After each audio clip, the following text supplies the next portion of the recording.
Bonjour, Bulle de Rêve, donc l'émission 100% cinéma d'animation, présent, merci Nicolas bien sûr, comme d'habitude, vers la console pour nous permettre de vous parler sur Radio Libertaire, l'émission 100% cinéma d'animation. Je voulais vous parler en intro, avant de vous présenter notre invité, en intro, quelque chose avec qui j'en parlais avec quelqu'un que vous connaissez ici, quelqu'un qui s'appelle Francis Gavel, je cite son nom, qui n'est pas là, je lui ai dit s'il voulait passer, il pouvait, mais il prépare son émission la semaine prochaine.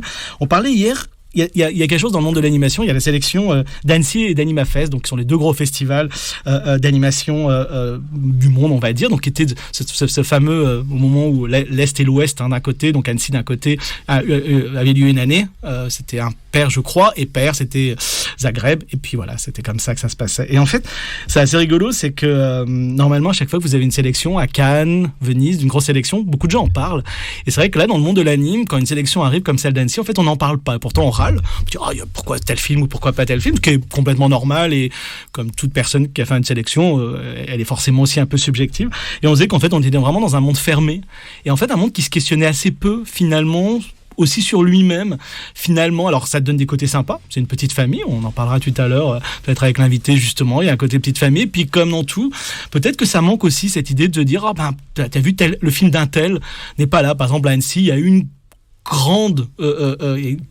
réalisatrice qui manque à l'appel, qui est Marta Payek, réalisatrice qui a été un peu partout, qui a fait, qui finit sa trilogie, qui est pas, et les gens d'Annecy ont sûrement des raisons de pas mettre Marta Payek, il n'y a pas du tout là l'idée de se dire, mais c'est vrai que d'un seul coup, si le dernier Wong Kar-wai n'était pas à Cannes par exemple, était Cannes, évidemment tout le monde en parlerait, ou le dernier Almodovar, pourquoi il n'est pas à Cannes et tout. C'est vrai qu'on n'en parle pas, et on se disait qu'il y avait peut-être aussi l'idée de cette espèce de peur de critiquer et de se dire qu'on sait jamais. Alors normalement, pourtant on a autour du micro, vous le savez, au moins une personne qui n'a pas peur de critiquer, qui s'est déjà attiré les foudres d'Annecy et d'autres festivals, Nicolas Tis, qui est là et qui lui n'hésite pas normalement à dire ce qu'il pense des films d'ouverture et ce genre de choses.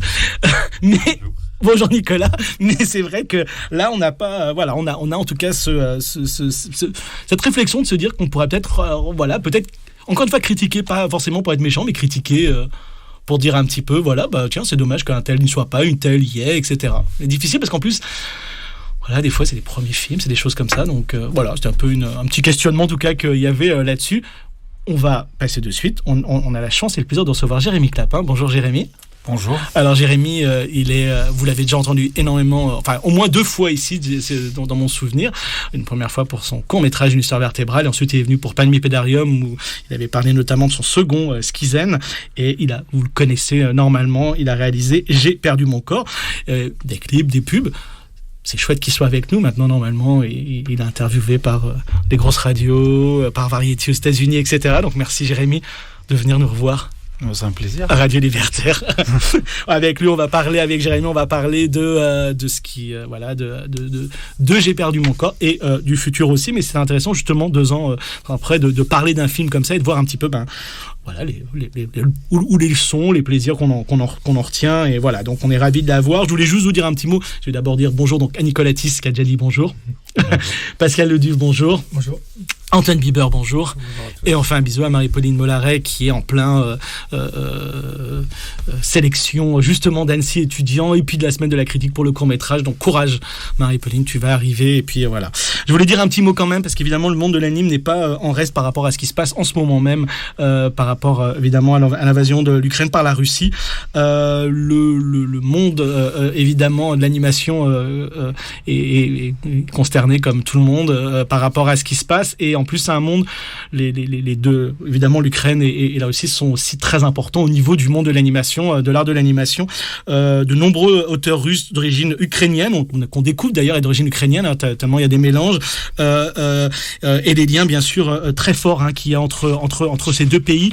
Alors il y a une chaîne YouTube qui s'est créée, Animators Against War, où de nombreux artistes donc s'expriment contre cette guerre. Il y a aussi de nombreux artistes ukrainiens qui évidemment ont plus de difficultés aujourd'hui s'exprimer par l'animation, mais s'exprime quand même, notamment Nikita Lichkov qui avait fait un film Deep Love, très intéressant, qui a été beaucoup ressorti, qui est d'ailleurs assez étonnant parce que c'est évidemment quelqu'un qui critiquait beaucoup son pays et notamment le président du pays, parce que tout n'était pas parfait, loin de là, mais bien sûr par rapport à cette invasion, là il n'y a même pas de doute possible, et donc il a mis ça en place, des pétitions dont une signée par des grands auteurs, autrices de l'animation, pour dire à quel point cette guerre est terrible, et montrer aussi les liens, comme je vous disais, qui unissent ces deux peuples frères, même si évidemment chacun avec leur identité propre. Norstein, Gary Bardin, la plupart des grands animateurs, animatrices ont signé pour dire que cette guerre était scandaleuse et qu'il fallait évidemment l'arrêter.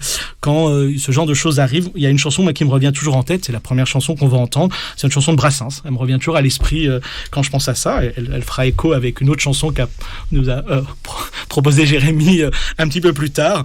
On s'est pas concerté. Hein. On s'est pas concerté, non, c'était vraiment, mais comme quoi, l'actualité fait que elle me revient toujours à l'esprit, l'un de ces petits bonhommes de pouvoir décide de nous pourrir la vie comme le fait actuellement Poutine.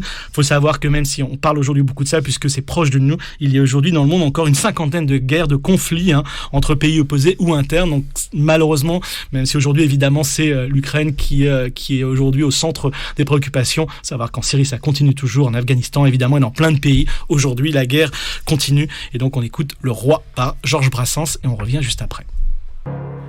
Donc Bulle de rêve, on parle évidemment, comme vous savez, c'était pas un petit peu, j'ai oublié de désannoncer le générique aussi du départ. Alors vous avez entendu évidemment la super musique de Dan Levy pour J'ai perdu mon corps juste après Brassens, on peut en parler de suite. Et le début, le morceau c'était Dark Pandemonium Carnival de James Horner, qui est tiré d'un film de 1983. Je vous parlais la dernière fois d'un des films importants pour moi qui était Rusty James, Rumblefish de Coppola, mais en fait je pense que c'est peut-être l'un des premiers films dont je me souviens réellement, qui est donc Something Wicked This Way Comes, donc La Foire des Ténèbres en français, adapté de Ray Bradbury, avec un Jonathan Pryce absolument incroyable en Mr. Dark, et le film est donc quelque chose de... La Foire des Ténèbres, c'est sympa, mais le titre évidemment anglais est plus fort, quelque chose de diabolique vient vers nous, ce qui peut évidemment être aller aussi avec toujours l'actualité, quelle qu'elle soit de toute façon. Le film est superbe parce que ça parle aussi d'un homme qui vient dans une ville et qui va exaucer tous les regrets des adultes, mais évidemment c'est jamais sans conséquence. Donc voilà, superbe film. Je voulais aussi commencer pour ça, d'abord parce que vous avez une très belle musique aussi alternative de Delru, qui a jamais été utilisée. On a parlé de Delru la dernière fois, mais voilà, très belle musique. Et parce que je sais que Jérémy, toi, le cinéma fantastique, alors peut-être pas forcément ce film-là, mais le cinéma fantastique, tu l'as beaucoup cité pour J'ai perdu mon corps. Souvent de prise de vue continue, t'as cité Alien, t'as cité... les Cronenberg, tout ça. Ouais, c'est un cinéma qui fait partie de mon enfance, des premières frayeurs, on aime se faire peur, donc c'est des réalisateurs que j'ai suivis. J'ai beaucoup aimé La Mouche, je sais, c'est un film qui m'a fait très peur, mais déjà dans sa version noir et blanc, c'est un film qui m'avait terrorisé. Et je crois que j'aime bien me faire peur, et j'ai revu la version ensuite, merde, je me rappelle plus, je suis incapable de dire le réalisateur de La Mouche. Le premier ou le second ? Le deuxième. Cronenberg, ouais. Parce que le premier, j'essaie de me souvenir, mais j'avais peur de faire une erreur. Ouais. Et donc tout ce cinéma-là, m'a beaucoup inspiré. D'ailleurs, je sais pas pourquoi j'ai fait de l'animation, en fait. Finalement, en réfléchissant là tout de suite, là, comme ça. Ouais. Parce que c'est le cinéma qui m'intéressait. Je pense que si j'avais été plus frontal, j'aurais directement fait du cinéma de genre. Mais je sais pas, je passais par des chemins un peu détournés. L'animation, après, évidemment, qui me passionne beaucoup, mais au début, c'est vraiment le cinéma de genre, les Sam Raimi, même, les films comme ça qui me plaisaient. C'est rigolo parce que tes cours sont pas forcément du cinéma de genre. On a des gens décalés, on va dire, mais je fais pas forcément les films que j'ai envie de voir. Ouais. Voilà. C'est vrai que je trouve ça, le cinéma de genre à fabriquer, finalement, c'est peut-être moins intéressant, en tout cas pour moi. Je trouve moins d'intérêt à le fabriquer qu'à le voir en tant que spectateur.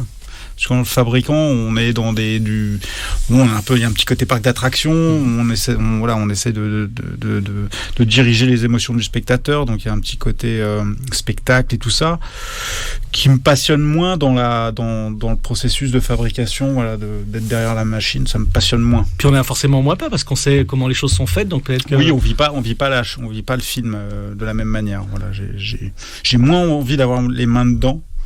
en tant que fabricant que d'avoir les yeux dedans en tant que spectateur. J'ai perdu mon corps, c'était quand même l'idée de faire un film. Toujours demain, t'as vu ? Ah oui. Mais on sait que ça va revenir. Faut m'interdire ça. Non, on sait bien. J'ai perdu mon corps, c'était aussi cette envie de faire du cinéma de genre, justement, de rentrer... on a deux choses qui vont être dans ton cinéma. La personne qui est décalée, encore une fois, on l'a dans l'histoire vertébrale, on l'a dans Schizane, évidemment, mais aussi dans Polypépédarium, bien sûr. Donc on a ça, mais là, d'un seul coup, avec un vrai envie de cinéma de genre, quoi. Avec J'ai perdu mon corps. J'ai perdu mon corps, ouais. Bah, disons, c'est un film qui légitimait le mélange des genres, c'est-à-dire fallait aller à fond dans ce...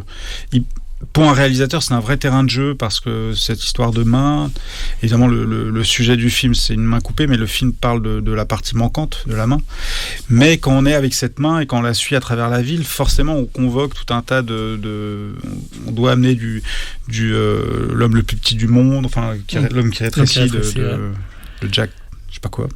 Jack Arnold. Jack Arnold, merci beaucoup, Nicolas. Je le dis sur la corde. Voilà, donc forcément ça convoque tout ça, donc ça fait appel à du cinéma de genre. Il faut être dans quelque chose de très brut, très rapide, et en même temps le film doit être capable aussi de naviguer d'un côté plus existentiel, avec aussi une trajectoire plus romantique. Donc c'est un film qui invitait ce mélange des genres et qui est souvent le mélange des genres, c'est un peu raté quand on essaie de faire un film pour se faire plaisir en essayant de faire un peu de ça, un peu de ci, un peu de ça. Si le concept en lui-même ne justifie pas ça, c'est souvent raté, mais là j'avais la chance d'avoir un concept qui invitait vraiment à s'amuser là-dedans. Donc pour un réalisateur, c'était assez jouissif. Voilà, quand on en avait marre de faire du genre, je pouvais passer à la scène romantique. Et l'ensemble du film devait être ce maelstrom de différents genres. On s'inquiète à un moment donné de se dire ça va pas marcher. Est-ce qu'à un moment donné où tu te dis ce mélange, il aurait mieux fallu que je reste tout dans un ou dans un autre, ou non, tu t'y crois pendant... Je me suis non, franchement non, j'étais persuadé que ça marchait. Alors bien sûr, on tente des choses à l'étape de l'écriture et même de l'animatique. On voit que ça marche pas, on voit que le rythme, on décroche, donc ensuite, on doit à nouveau resserrer les vis et essayer de faire confiance plutôt à une trajectoire plus globale d'émotion qui doit être tenue sur tout le film. Et c'est éviter de fragmenter trop le film dans ces genres-là. Donc, il faut toujours trouver des portes d'entrée, des portes de sortie dans une émotion qui puisse permettre de naviguer sur une ligne qui soit pas tout le temps en rupture dans le film. Dans ce cas-là, on se fait confiance ou c'est que Miyazaki a souvent son chronomètre, enfin, voilà, souvent cette espèce de réfléchir sur le timing évidemment d'une séquence. Est-ce qu'il y a ça, toi, alors là je vais être trop dans l'horreur ou tiens je vais être trop dans le romantisme, ou non, ça venait un peu du bide? Non, j'avais pas de chronomètre. Non, j'avais une structure en tête qui devait poser, qui était quand même assez logique dedans, même si c'était fragmenté. Je savais que le début du film on découvrait un personnage qui est cette main. Et on devait la découvrir de la manière la plus frontale possible, c'est-à-dire que c'est quelque chose qui n'est pas du tout adapté à survivre. La ville, c'est un milieu hostile pour elle, donc il fallait raconter d'abord cette hostilité, ce côté challenge pour elle de survivre, juste déjà de bouger. Pour elle, c'est pas compliqué, c'est assez compliqué de pas se faire repérer. Fallait raconter d'abord qu'elle était une proie pour n'importe qui, pour un pigeon, pour un rat, donc une fois que cette étape était posée, bien sûr, le film, ça allait pas être un parcours d'obstacles juste d'une main. Donc, il y avait quelque chose d'autre qui se dessinait et sa quête se révélait un peu. Une fois que l'urgence de sortir du mauvais pas, elle pouvait reprendre un peu son destin en main. Enfin, le deuxième. Et donc, ça pouvait ouvrir sur autre chose. Et finalement, c'était plus la structure dramatique du film qui décidait, qui justifiait l'utilisation de tel ou tel genre à un moment donné, quoi. Et est-ce que justement des films comme L'homme qui rétrécit, comme La Mouche bien sûr, où on va entre les deux, c'est-à-dire qu'on est La Mouche Cronenberg arrive aussi, on se rappelle au moment du sida, enfin ça parle aussi beaucoup de ça, de cette maladie qui arrive, etc. Et on est tout le temps entre les deux. Est-ce que ça... encore une fois, je sais pas, regardé à l'époque, mais en tout cas c'était souvent dans ta tête de se dire tiens, comment il passe ces films que j'ai aimés de l'un à l'autre, justement sans se laisser entre guillemets piéger dans un seul style? Non, c'est vrai que j'essaie de pas trop coller à mes références, je les ai digérées un peu. Après, je fais vraiment confiance au concept sans m'interdire. Et des fois, j'ai peut-être peu de recul sur l'effet que ça peut produire chez le spectateur. Je devrais pas le dire, mais voilà, quand d'autres me disent qu'ils ont très peur, certains me disent qu'ils ont eu très peur sur les rats ou même sur la scène d'intro où c'est un vrai truc de genre, je l'ai pas vécu, je le vis pas comme ça parce que je le fabrique pas pour ça. Je le fabrique dans une logique vraiment dramatique. Et j'essaie d'être intègre et cohérent et honnête avec cette logique-là, de l'amener au bout. Et après, le lien avec le spectateur, je le perds un peu. C'est-à-dire, je sais pas comment lui va le recevoir. J'essaie, moi, d'être cohérent dans ma démarche. C'est intéressant, en t'écoutant, j'ai l'impression que tu es à la fois à mi-chemin entre un médecin qui est en train de faire une opération, mais qui a quelque chose de très logique et qu'il faut absolument que je fasse l'incision, on va dire comme ça. Disons, on peut vite céder aux sirènes, enfin voilà, au côté spectaculaire. On peut, pourquoi pas mettre de la musique à un moment donné. D'accord. Il y a eu des propositions comme ça. D'ailleurs, on a eu des discussions avec Dan là-dessus sur certaines séquences de la main. Moi, je voulais pas de musique. Je voulais pas de musique dans ces séquences d'action. Je voulais pas qu'on ramène du spectacle et de la distance. Je voulais le spectateur soit dans le point de vue de la main. Et dès lors qu'on a amené de la musique, finalement, ça a amené une espèce de distance. On était face à un spectacle d'une main, mais on n'était plus à sa place. Voilà, donc et ça marche. Pourtant, il m'a fait des séquences où ça marchait bien. D'un coup, les rats, ça prenait une autre ampleur. Mais on sortait du point de vue pour être devant une séquence et ça m'intéressait moins. Donc la manière dont tu t'intéresses au spectateur et spectatrice, c'est en fait par rapport à l'identification qu'on peut avoir sur on va dire par exemple les trois personnages là principaux, Naoufel, la main, et ça y est. Et Gabriel. Merci, j'avais oublié le nom de Gabriel. Et Gabriel, t'es plus sur ça, avec les autres pourquoi pas, mais tu réfléchis plus à ça. Tiens, comment ce personnage va m'amener une émotion, va m'amener, je sais pas, un ressenti. Ouais, disons, il fallait, c'est des choses qui sont pas du tout dans le livre en fait, dont le film est adapté, mais il fallait que je trouve du lien entre tous ces personnages-là, dans leur sensibilité, dans leur rapport au monde.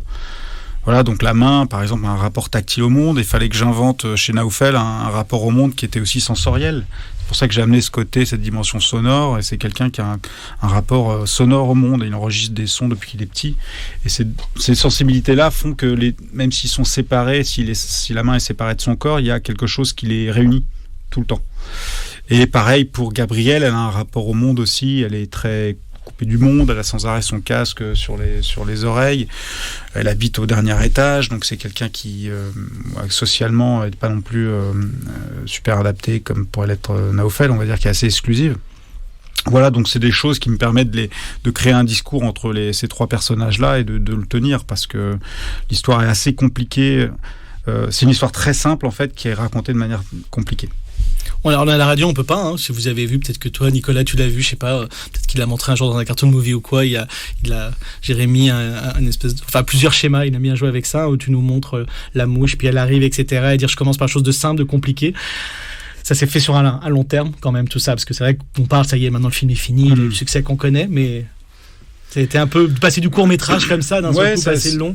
Ça a été assez long. On a eu du temps pour écrire parce qu'on a eu très peu de financement finalement. Donc tout ça nous a permis d'avoir beaucoup de temps pour écrire, pour être seul, pour être aussi voilà le sujet du film, le dispositif du film même invitait à se creuser quand même pas mal la tête. Qu'est-ce que c'est que cette main ? C'était assez symbolique, il y avait de la métaphore, mais il fallait pas non plus tomber trop là-dedans. Donc il fallait quand même tenir le spectateur sur 1h30 en pensant qu'on lui raconte une histoire de main, alors que c'est pas vraiment ça. D'ailleurs, ça a été un peu le problème pour vendre le film, parce que finalement, c'est très difficile de communiquer sur ce film-là en disant aux gens oui, ok, il y a une main coupée, pendant 1h30, il y a une main coupée, mais le film ne parle pas d'une main coupée. Donc c'est très compliqué pour les gens, de rendre lisible en fait ce projet-là, et je pense que c'est ce qui a... même si le film a fait 200 000 entrées en salle aujourd'hui, on s'est arrêté, mais voilà, on peut compter à peu près 200 000 entrées. On aurait espéré qu'il fasse plus que ça, mais voilà, les gens, c'est compliqué de les amener déjà sur un film pour adultes d'animation, et en plus si tu rajoutes que le personnage principal est une main coupée, c'est un obstacle supplémentaire. Oui, surtout qu'on s'attend forcément à voir, t'es sorti en même temps que la famille Addams, quasiment, voilà, on s'attend forcément à un truc plus rigolo, quoi, c'est ça, c'est plus... Voilà, c'est dur d'exister effectivement. Les gens qui sont allés voir le film en fait ne savaient pas ce qu'ils allaient voir et ont été surpris à la fin d'avoir vu Mais on en reparlera tout à l'heure avec Nicolas qui nous fera un petit tour sur le cartoon movie. Je crois, si je dis pas de bêtises, je dirais la liste que les 10 projets où il y a le plus de monde au cartoon movie, je pense, sont quasiment que 10 projets enfants. Et on en reparlera avec lui tout à l'heure, mais qu'évidemment c'est encore prédominant, évidemment, cette idée de l'enfance. Tu pensais, on a parlé un peu du film, j'espère que vous avez toutes et tous vu, J'ai perdu mon corps. Tu pensais que ça allait être aussi dur? Tu pensais que ça allait être aussi compliqué que quand tu as signé, quand Marc Dupontavis te fait venir, donc tu racontes un Xilam, plutôt des séries télé, etc. Quand il te fait signer en disant bah tiens, t'as lu le livre, allez c'est parti, vous partez pour cette aventure. Non, bien sûr, je pense que ça va être plus rapide, mais je suis pas, comme c'est mon premier long métrage, j'ai pas de référence en fait, et je crois quand on fait de l'animation, on a quand même l'habitude du temps long. Donc ça, c'est un peu une force pour tous les animateurs. J'ai jamais été vraiment épuisé, découragé. J'ai toujours le sentiment qu'on avait une bonne matière. Et le temps qui était accordé, à chaque fois, améliorait cette matière-là. Donc voilà, après c'est sûr, on peut travailler pendant 20 ans sur un film, ça c'est un peu épuisant, mais non, c'est sûr, au moment où je signe, avec Marc, je me dis, je sais pas dans quoi je m'engage. Pour une fois dans ma vie, quelqu'un allait me payer pour un truc que je pensais qu'elle allait jamais se faire. Donc je me suis dit, je vais peut-être goûter à ça aussi un petit peu. Ça peut être agréable un moment. Ouais, parce qu'à l'époque, c'est super dur. Enfin, Sébastien Odelbach s'était cassé les dents, Jérôme Boulbaz, enfin, il y a pas mal de gens, d'ailleurs, qui viennent de l'ENSAD comme toi, mais qui sont cassés les dents sur des longs métrages. C'est pas encore ce mais là, c'est vrai que j'avais un gros producteur qui avait un peu quand même des moyens, qui d'un coup finançait un peu le début, l'écriture et tout ça. Donc mais qui connaissait pas, pardon, je te coupe, mais qui connaissait pas le long. Non, qui connaissait d'anime pas d'adulte même réellement, mon travail, même ce que là où j'allais amener le film, il ne le savait pas non plus. Moi non plus, je ne savais pas. Mais au moins il y avait, j'étais dans un cadre contractuel. J'ai jamais été salarié de ma vie, mais il y avait un truc qui ressemblait à quelque chose d'adulte. Voilà, j'étais dedans. Donc d'un seul coup, le long, ça te faisait arriver dans une autre dimension. Oui, et puis c'est marrant parce que du coup, je côtoyais des gens totalement différents du monde du court-métrage. Par exemple, moi, les gens que je connaissais du court-métrage sont inconnus dans l'industrie et vice-versa, quoi. C'est vraiment deux mondes, deux logiques, deux façons de penser, deux cultures totalement différentes. Le regard critique hors anime, ça m'intéresse de savoir comment ça s'est passé. Est-ce que tu as eu sûrement des bonnes surprises? Puis je sais pas, s'il y a peut-être eu des mauvaises surprises d'avoir d'un seul coup, plutôt que d'avoir juste bulle de rêve. Et si vous voulez poser des questions, vous n'hésitez pas évidemment à lever la main comme d'habitude. Mais des gens de l'anime avant tout qui te posaient des questions. Là, d'un seul coup, tu te retrouves avec plein de gens. Je sais pas, les pour et les contre de cette rencontre, de ces rencontres. Bah non, ça s'est fait. Enfin, les premières rencontres comme ça avec le monde de la prise de vue réelle, c'est fait à Cannes où le film était à la semaine de la critique et c'est vrai qu'à la sortie de la salle, j'ai eu beaucoup de personnes qui sont venues me voir pour me féliciter effectivement, mais on sentait qu'il y avait un discours qui n'était pas forcément le même que celui d'anime. On m'a parlé des personnages, des acteurs, on m'a parlé de choses comme ça. Il y avait des gens qui pleuraient. Donc c'était assez touchant. Je pense que c'était assez gratifiant pour l'équipe du film qui était là aussi. Donc moi j'étais content aussi pour eux parce que moi j'ai toujours été convaincu que il n'y avait pas de front entre l'animation et la prise de vue réelle. Moi j'aime le bon cinéma et quand on bosse 7 ans sur un film, on essaie de faire un bon film. Donc j'étais convaincu un peu du travail qu'on avait fait. Enfin convaincu un peu, ça veut rien dire, mais j'étais convaincu du travail qu'on avait fait. Et donc sans fausse modestie, je pensais on s'était pas planté. Et donc j'étais pas très surpris qu'il ait un écho au-delà de l'animation, parce que j'ai pas fait un film d'animateur, j'ai fait un film avant tout. Et donc c'est pas être prétentieux de dire que non, on avait fait un bon film, et je trouvais ça normal qu'on soit vu, apprécié aussi, pas par tout le monde forcément, mais qu'on soit considéré. Et plus au niveau des critiques, c'est-à-dire quand tu commences à avoir, je sais pas, des gens qui te parlent, je me rappelle d'une critique, dans même vie c'était plutôt bon, mais il y avait des critiques assez dures par rapport à ça, qui sont intéressantes d'ailleurs, parce que en animation, comme je disais tout à l'heure, souvent ça va être pas un consensus, et quand on n'aime pas, on va rien dire, parce que on reçoit ça comment quand on reçoit, je me rappelle, je pense qu'on en avait parlé ensemble, je sais plus, tu me parlais de critiques, c'est quoi ce film, enfin bon, c'est glauque, vulgaire, je sais pas quoi, un truc comme ça. Il y a eu des choses. Alors c'est souvent des gens qui viennent de l'animation en fait qui m'ont fait ces critiques-là. Oui, c'était pendant la campagne américaine pour les Oscars. Il y avait des journalistes d'animation un peu classiques qui qui mettait en avant le fait que c'était bizarre, glauque, voilà. Mais bon, on se rend vite compte que c'est des... Voilà, il y a plusieurs films qui font leur campagne à ce moment-là et qui servent plutôt la soupe à certains films, voilà, qui sont voilà, il y a une espèce de copinage assez évident qui transparaît. C'est assez politique, hein, tout ça. Mais voilà, qui transparaît vite. On se rend compte que voilà, certains journaux vont favoriser tel ou tel type de film et d'autres, ils vont être sur leur classique, quoi. On va pas se mentir, plus la pub évidemment qui est faite dans ces magazines-là ou dans ces revues-là, évidemment, qui aide à d'un seul coup à aller plutôt influencer. Vers aller. C'est j'insiste là-dessus, c'est encore une fois, prise de vue continue, c'est-à-dire d'un seul coup t'arrives, tu montres ce film-là. Est-ce qu'il y a des mots, tu l'as dit, on remarque déjà un petit peu, acteurs, enfin voilà, les personnages. Je sais pas, on te parle de cadrage, on te parle de mise en scène, peut-être un peu plus qu'on a pu t'en parler avant. Oui, c'est vrai que j'ai vraiment apprécié de rencontrer pas mal de producteurs, de la prise de vue réelle, même ou de réalisateurs où on parlait. C'est vrai qu'on parlait plus de qualité d'anime forcément, de choses comme ça, de prouesse technologique d'anime. On parlait beaucoup plus des thématiques, du cadre, de la photo, du film, de la narration, de la mise en scène. Et c'est vrai que là, je sentais pas que je faisais forcément de l'anime ou on parlait du film en fin de compte. Donc ça m'intéressait beaucoup. Et c'est vrai qu'en animation, on a finalement peu de... Je sais pas si on n'a pas le temps de parler des films comme ça, mais je pense qu'il y a déjà dans le paysage des films, des longs métrages d'animation, il y a beaucoup moins de films qui sortent, et je dirais que c'est pas forcément les longs métrages les plus intéressants. Donc il y a un discours qui est beaucoup plus pauvre de ce côté-là dans le long métrage d'animation qu'il ne l'est dans le court métrage d'animation. Voilà, donc là on sent que c'est des gens qui ont l'habitude de parler beaucoup sur les films, d'avoir un point de vue, d'être capable de parler de la mise en scène, du son, et finalement c'est quelque chose où on est moins confronté, nous, dans le cinéma d'animation, parce que de toute façon il y a beaucoup moins de films, donc le dialogue est beaucoup plus réduit. Souvent chaque année il y a peut-être 2 films qui sortent un peu du lot, mais voilà, je pense que c'est peut-être une explication. Hollywood, c'est un autre monde.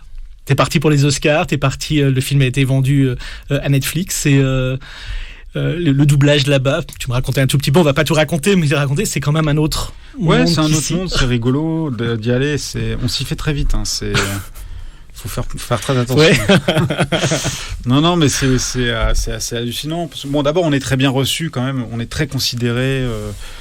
Quand on fait partie de la campagne, il y a vraiment une considération, je pense, aux États-Unis, même dans les Oscars. Alors ça peut être même si c'est de façade, on sait que c'est amazing, etc. On sait que c'est de façade, mais on est reçu comme n'importe quelle star va être reçu avec la même considération, et on sent vraiment que ce traitement-là n'est pas le même en France. Par exemple, au César, où il y a vraiment le monde des puissants, les acteurs, etc. Et puis les petits animateurs, on les met dans un coin du restaurant pour pas qu'ils dérangent. Là, on est tous assis un peu au hasard, donc on peut se retrouver en face de Tarantino, il peut nous adresser la parole. Il y a un vrai... c'est le monde du cinéma qui se rassemble. Alors, je dis pas que c'est faux ou pas, mais c'est... Parce qu'évidemment, à l'intérieur de ça, il y a des cercles qui font qu'on ne pénètre pas si facilement, mais... Voilà, ça ouvre la porte à des choses totalement inattendues, des rencontres, un peu même dont on peut se souvenir longtemps. Donc il y a plus de chances d'avoir un acteur, une actrice célèbre hollywoodienne qui vient de voir, vous avez fait ce film-là, ou ah oui, complètement. Qu'en France, il y a une vraie curiosité. Oui, il y a peu de chances que Je pense qu'ils vont. Il n'y a pas cette peur, peut-être en France, d'être vis-à-vis de la personne qui est en face de nous. Est-ce que c'est notre égal? Est-ce qu'elle est en dessous, au-dessus, tout ça? Donc là, c'est vraiment, ils s'en foutent un petit peu. Ils viennent, ça bouge dans tous les sens. Ça va très vite. C'est sûrement un peu faux, mais c'est pas grave. C'est un jeu qui est plaisant. Même si évidemment, là je vous ai entendu, mais les Oscars commencent aussi comme les Césars, et ils ont supprimé certaines catégories, dont l'animation. Dans le court-métrage d'animation qui passera à la trappe de la retransmission. C'est en 2 parties, c'est ça. Voilà, c'est ça. Ouais. Une partie serait faite, je crois, avant, ou en tout cas comme ils avaient fait déjà pour les effets spéciaux, etc. Et donc c'est aussi l'animation, l'une des qui passe à la trappe. On a peur t'en es pas encore là, t'es encore voilà. On a peur de se laisser prendre à ce piège justement d'avoir une limousine Netflix qui vient nous amener de l'aéroport le truc où on se dit juste allez, je profite du moment puis on verra bien ce que ça donnera dans 3-4 ans. Non, c'est franchement, pas grave. j'ai profité. On va pas. Faut profiter, sinon faut pas le faire. Mais non, faut être conscient. Je pense, bon, j'ai 45 ans, donc si ça t'arrive peut-être à 20 ans, c'est différent. Là, à cet âge-là, tu sais très bien que ça va s'arrêter après la campagne. Mais donc on profite, hein, on va coûter cher jusqu'au bout, quoi. non, mais faut mais on n'a pas peur. s'amuser. L'idée c'était de pas avoir peur d'un seul coup de prendre trop au jeu, et je suppose qu'il y a une descente aussi à un moment donné. Enfin, je suppose qu'il y a un combat quand même. Il y a une descente, c'est-à-dire que quand la campagne s'est terminée, il y a eu le Covid. Donc il y a eu à la fois le retour à Paris, le confinement, tout ça, la boîte s'est refermée direct. Donc non, il y a eu une. Si, c'est quand même une petite descente forcément qui arrive derrière, mais. On s'y fait, ça va, j'ai pas... Ça, avant de faire une première pause, ça ouvre, le film a plutôt, tu l'as dit, 200 000 entrées, mais Netflix, le Grand Prix, première fois, Grand Prix de la semaine de la critique à Cannes, Grand Prix à Annecy, prix du public aussi à Annecy. Enfin voilà, le film a plutôt eu bonne presse aussi, bonne critique, etc. Ça ouvre des portes. Le César, on oublie César bien sûr, César de la meilleure musique aussi. Ça ouvre plein de portes et on te propose... plein de projets, tu reçois dans ta boîte mail tous les jours, plein de projets? Pas plein de projets quand même, mais c'est vrai que ça permet ça ouvre le dialogue avec des producteurs, même aux États-Unis, même en France aussi. C'est vrai aux États-Unis aussi, parce que j'avais quand même, j'ai un manager qui s'occupe de moi là-bas, qui s'appelle Jérôme Dubose, et je lui avais dit que je voulais faire aussi de la prise de vue réelle, ça m'intéressait. Alors il y a un vrai intérêt, j'ai rencontré vraiment les producteurs les plus en vue. Pour autant, on les rencontre, ça veut pas dire qu'ils ont des projets et d'un coup ça va se faire. Donc on sait que c'est quand même assez difficile de tomber sur des projets intéressants et des choses comme ça.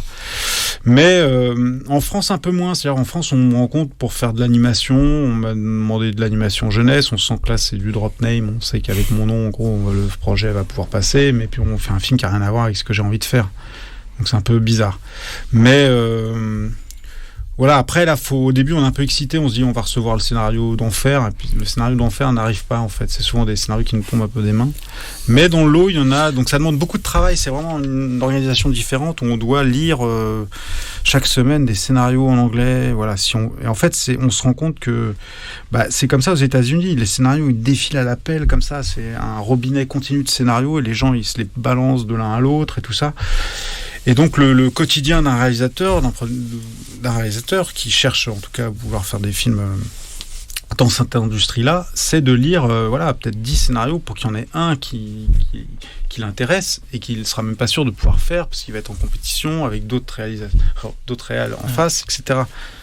Donc il faut jouer le jeu, c'est du boulot. Hein. C'est intéressant ce que tu dis parce que rien à voir, mais Michel Serrault, donc quand acteur, disait qu'en effet, lors d'une émission de cinéma, et l'intervieweuse lui disait alors vous recevez plein de super scénarios, et là il rigole.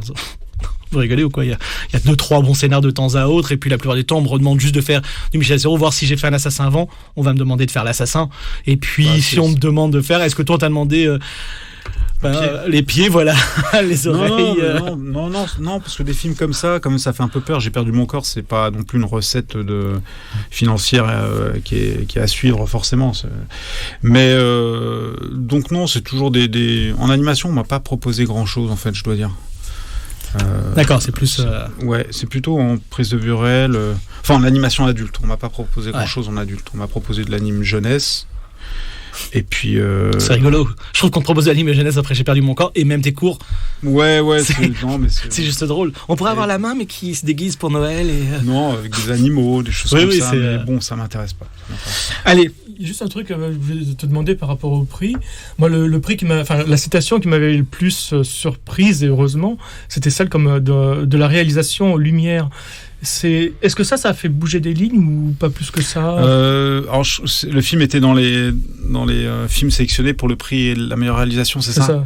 Rien du tout. D'accord. Non, ça Rappelle rapidement, c'est quoi les prix Lumière? Enfin, les prix Lumière sont les prix remis par la presse étrangère en France. Et dans la catégorie, donc tu t'es retrouvé dans la catégorie réalisation, ce qui est aussi un choix marqué de leur part. Mais j'étais ravi, mais je pense que ça Non, ça a pas tellement, ça a pas eu d'écho derrière. Après, plus que ça. On va être honnête que les prix Lumière, pour l'instant, c'est pas les Golden Globes, même si cette fameuse love and hate relationship qu'on a avec les États-Unis, on déteste, mais on fait quand même la même chose que là-bas. Mais voilà. Allez, on fait une pause et c'est toi, Jérémy, qui nous l'a proposé. C'est moi qui fais la pause. Enfin, c'est toi qui nous a proposé la musique. Tu veux que j'introduise la musique? Alors, ouais. Bon, alors c'est une musique. Alors, il y a deux aspects dans cette musique. La première, c'est une musique qui pose beaucoup de questions. Ça pourrait être les questions qu'on pose à une personnalité qui est à l'est de l'Ukraine en ce moment. Voilà, je pense que les parents ont peut-être ce genre de ses parents ont peut-être ce genre de questions en tête. Ensuite, et puis aussi une musique dont le clip a été fait par un ami à moi qui s'appelle Arnaud Delors et qui est d'ailleurs le réalisateur d'Arcane, cette série que tu adores, Alexis. Et voilà, de chez Fortiche, qui sont des grands amis à moi et qui ont fait un travail quand même incroyable sur cette série-là. Et Arnaud faisait beaucoup de clips avant. C'était un peu Monsieur Clip. Ce clip est assez drôle à regarder aussi parce qu'il est fait avec des images vidéo gags, mais qui coûtaient moins cher. Du coup, c'est des vidéo gags russes qu'ils avaient pris. Donc on écoute le morceau 4, Alistair, qu'est-ce qu'on va faire de toi? Merci Nicolas. Donc voilà le message de Jérémy Clapin à Poutine, directement. Le film est sorti en Russie, j'ai perdu mon corps? Ou non, c'était sur Netflix, il est pas... Non, je sais pas. Parce qu'il est sorti en Chine, non, parce qu'il y avait cette histoire, il est sorti finalement dans peu de territoires, parce qu'il a rapidement acheté par Netflix, et il y avait eu la France, la Chine... Ouais, c'était partout dans le monde, sauf Chine, Belgique, Turquie et France. C'est ça, hein, donc finalement, malheureusement. Ça a été un peu... C'est un peu une déception que malheureusement il soit pas sorti, même si en effet Netflix il a touché beaucoup plus de public même qu'il aurait pu avoir. Ouais, mais oui, forcément le côté j'aurais aimé, il m'aurait fait voyager et tout ça, il m'a fait voyager mais que à Los Angeles quoi. Mais bon, c'était je pense la meilleure option pour le film, pour moi aussi, malgré tout, quoi. Même financièrement aussi, mais d'un point de vue aussi capacité de montrer un peu partout. Voilà, c'est comme ça qu'il a pu exister le plus possible. Antoine et Nicolas, vas-y. Tu disais que le modèle économique n'était pas forcément faire rêver après pour d'autres prods. Est-ce que là, maintenant... est-ce que tu as l'impression que ça t'aide maintenant ou pas d'avoir fait, justement, J'ai perdu mon corps avant? Ouais, si, bien sûr. Déjà, les gens m'ouvrent leurs portes. Et ça aide, mais bien sûr que ça aide, parce que tous les projets... voilà, je peux soumettre des projets, ils vont m'écouter, etc. Je pense demander à un peu n'importe qui de m'écouter au moins 5 minutes. Mais après, c'est le projet qui décide. C'est-à-dire que les projets que je veux faire sont toujours des projets un peu compliqués. Et c'est toujours, dans cette audace-là, c'est jamais facile de trouver des gens qui passent à l'acte, ou de la démo, passent à l'acte et arrivent à défendre des projets comme pouvait l'être aussi J'ai perdu mon corps, qui sont un peu en marge, où c'est plus difficile de communiquer dessus, on n'arrive pas très bien à les lire en tant que projet, mais c'est souvent en tant que film après qui se révèle un peu. Et là, on fait face aux mêmes obstacles, ou incompréhension, peur de l'étrange, peur du bizarre, quoi. Juste, et sous-jacent, je pense à la question d'Antoine, c'est est-ce que toi, ça te permet, je sais pas si c'était ça, mais aussi d'avoir des armes maintenant que tu sais les écueils, que tu sais tout ça, et de pouvoir dire là je fais attention au niveau de la prod, on va en reparler, tu vas retravailler avec le même producteur, notamment Marc Dupont-Avis, disant là je sais que ça vaut vraiment la peine, là faut que je fasse plus attention, et la distribution aussi, tout ça. Est-ce que toi... c'est sûr que j'ai la distribution, je connaissais pas du tout cette étape-là, parce que je venais du court-métrage, mais je sais que c'est quelque chose qui est déterminant pour un film, sa sortie, évidemment, parce que c'est eux qui s'en occupent. Et donc je pense que j'ai manqué du dialogue, même de leur côté, ils pourraient dire la même chose. On n'a pas eu assez de dialogue entre nous pour parler du film, pour savoir comment fallait le présenter, ce qui était important pour moi, mais peut-être aussi pour les spectateurs. Voilà, donc il y a eu beaucoup d'incompréhension et ça aide pas la sortie du film. Je pense que là, avec mes prochains distributeurs, on en a déjà parlé sur mon prochain film, qui est d'ailleurs pas un film d'anime, mais c'est un dialogue que je souhaite entamer un peu plus en amont pour les accompagner aussi et que eux m'accompagnent aussi dans la sortie du film. Sur des choses comme l'affiche, la bande-annonce, ce genre de choses. Oui, voilà, c'est d'avoir un univers un peu cohérent qui soit pas parachuté du jour au lendemain, parce que tiens, on a besoin d'une image pour l'affiche ou des choses comme ça, quelque chose de mieux construit, d'être mieux accompagné, c'est important. Nicolas. Oui, je me demandais, est-ce que tu as eu des échos. Est-ce que tu sais comment mon film a été reçu? Alexis parlait de la Chine, mais au Japon, où ils ont peut-être un peu plus l'habitude de voir ce type de film d'animation. Alors non, franchement je sais pas du tout comment, si le film a été vu au Japon, enfin je crois qu'il est sur Netflix au Japon, mais j'ai pas de retour de... Et il n'y a pas non plus de portes ou des choses comme ça, des liens avec des producteurs ou autres japonais justement d'animation qui auraient pu voir le film et qui... Franchement, j'ai eu aucun retour de cette industrie-là, et c'est à mon grand désarroi, j'aurais bien aimé. Il y a une traduction, du film, tu sais, en japonais ou pas? Ouais, si, il existe avec la voix de Naofel en japonais qui livre une pizza en banlieue parisienne. Ouais, si. C'est assez drôle. C'est vrai que s'il avait livré comme tu le voulais peut-être au départ des sushis, finalement ça aurait été un autre truc, mais là c'est en effet, c'est pas mal de... Mais non, mais j'aimerais ça, par exemple, le fait que le film soit pas sorti en salle au Japon, c'est un regret que j'aurais bien aimé... quand même, c'est un peu le pays de l'animation. Et de l'animation adulte aussi. De l'animation adulte, et j'aurais aimé vivre ça. Maintenant, je sais pas de quelle mesure ils ouvrent un peu les portes aux... ils ont leur industrie est tellement productive, ils ont tellement de projets. Est-ce qu'ils montrent vraiment ce film-là? Ils l'auraient sorti? Je sais pas. Alors la bonne nouvelle pour les gens qui, comme moi, ont eu du mal avec Le Sommet des Dieux, qui ont trouvé que c'était un film doublé en français, le film va avoir une traduction parce qu'il va sortir au Japon. Lui, il a plus de chances. En plus, là, faut dire qu'il y a Taniguchi derrière, donc grand auteur, etc. Et le film, le producteur a dit, le film allait être doublé en japonais et sortir au Japon, ce qui a peut-être la possibilité de redonner une chance pour moi, en tout cas, au film qui, moi, je vous avoue, j'ai eu vraiment ce problème de doublage où je me suis dit, mais c'est pas possible. Il parle avec cet accent un peu français, mais il nous truc. Donc voilà. Mais je comprends donc cette difficulté. Tom Moore, dans une interview, je la répète à chaque fois, me disait un jour dans une interview, j'aurais tellement aimé faire une école de cinéma plutôt qu'une école d'animation. Toi, c'est quelque chose. Je t'entendais dire tout à l'heure. J'ai fait ni l'un ni l'autre, parce que je peux pas dire que l'ENSAD, je l'ai fait en animation, vu que je l'ai fait en illustration, mon diplôme, et que c'était pas franchement une école dédiée à l'animation technique et tout ça. Donc, mais je comprends tout à fait ce qu'il dit. Moi, ce qui m'intéresse, c'est le cinéma, l'animation. Voilà, c'est un moyen. Je pense à l'époque, quand j'étais à l'ENSAD, j'ai choisi de faire des films en animation parce que ça me paraissait plus accessible pour moi, qui était peut-être plus solitaire.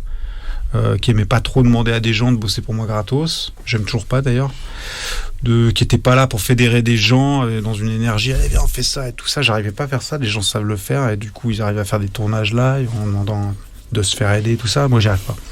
Donc je faisais mes choses toute seule, à mon rythme, avec le son que je voulais mettre, le montage que je voulais mettre, sans le montrer à personne, surtout pour pas m'exposer à des critiques quand même, ça aurait fait chier.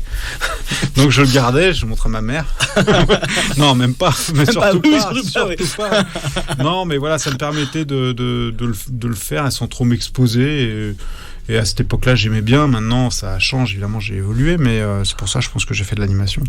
Ce qui est intéressant, c'est que l'animation, tu le disais quand même, c'est aussi, on en parlait, même si des fois c'est énervant, c'est un peu la famille. Je me rappelle, tu me disais, je suis ravi évidemment d'être à Cannes, mais si j'avais pas été à Annecy, ça aurait été douloureux. Enfin voilà, j'ai Annecy d'un seul coup et d'avoir, même si évidemment les 15 minutes d'applaudissements d'Annecy sont différents des 15 minutes d'applaudissements chez pas de Cannes, parce que c'est pas la même chose, ça fait quand même, il y a cette idée. C'est quand même important chez toi l'idée, je trouve, de famille, en tout cas, d'avoir, tu pars travailler avec Dan Levy, enfin voilà, d'avoir des gens et de... je sais pas, j'ai l'impression qu'en animation, il y a quand même quelque chose qui cimente un peu tout le monde, c'est que c'est quelque chose qui est très dur et très long, donc on a peu de films et donc il y a beaucoup de respect les uns envers les autres, même intergénérationnel et tout ça. Moi j'ai grandi, j'ai fait du cinéma parce que j'ai vu du Schwitzgebel, j'ai vu du Norstein, j'ai vu du Koji Yamamura, tout ça, donc c'est des figures qui sont indétrônables aujourd'hui, pour moi en tout cas, en animation, et qui resteront, qui perdureront. Et c'est vrai qu'en prise de vue réelle, il y a ce mélange dans les festivals avec le côté spectacle, on se montre beaucoup, d'ailleurs on est filmé, donc il y a une image qu'on doit véhiculer avec nous, on s'en fout un peu en animation, franchement on peut se bourrer la gueule avec un prix de Parne, et puis du coup là on est bien tombé, pardon, mais voilà, on peut, c'est comme un pique-nique quoi, c'est beaucoup plus mélangé, accessible, les gens sont tous au même niveau.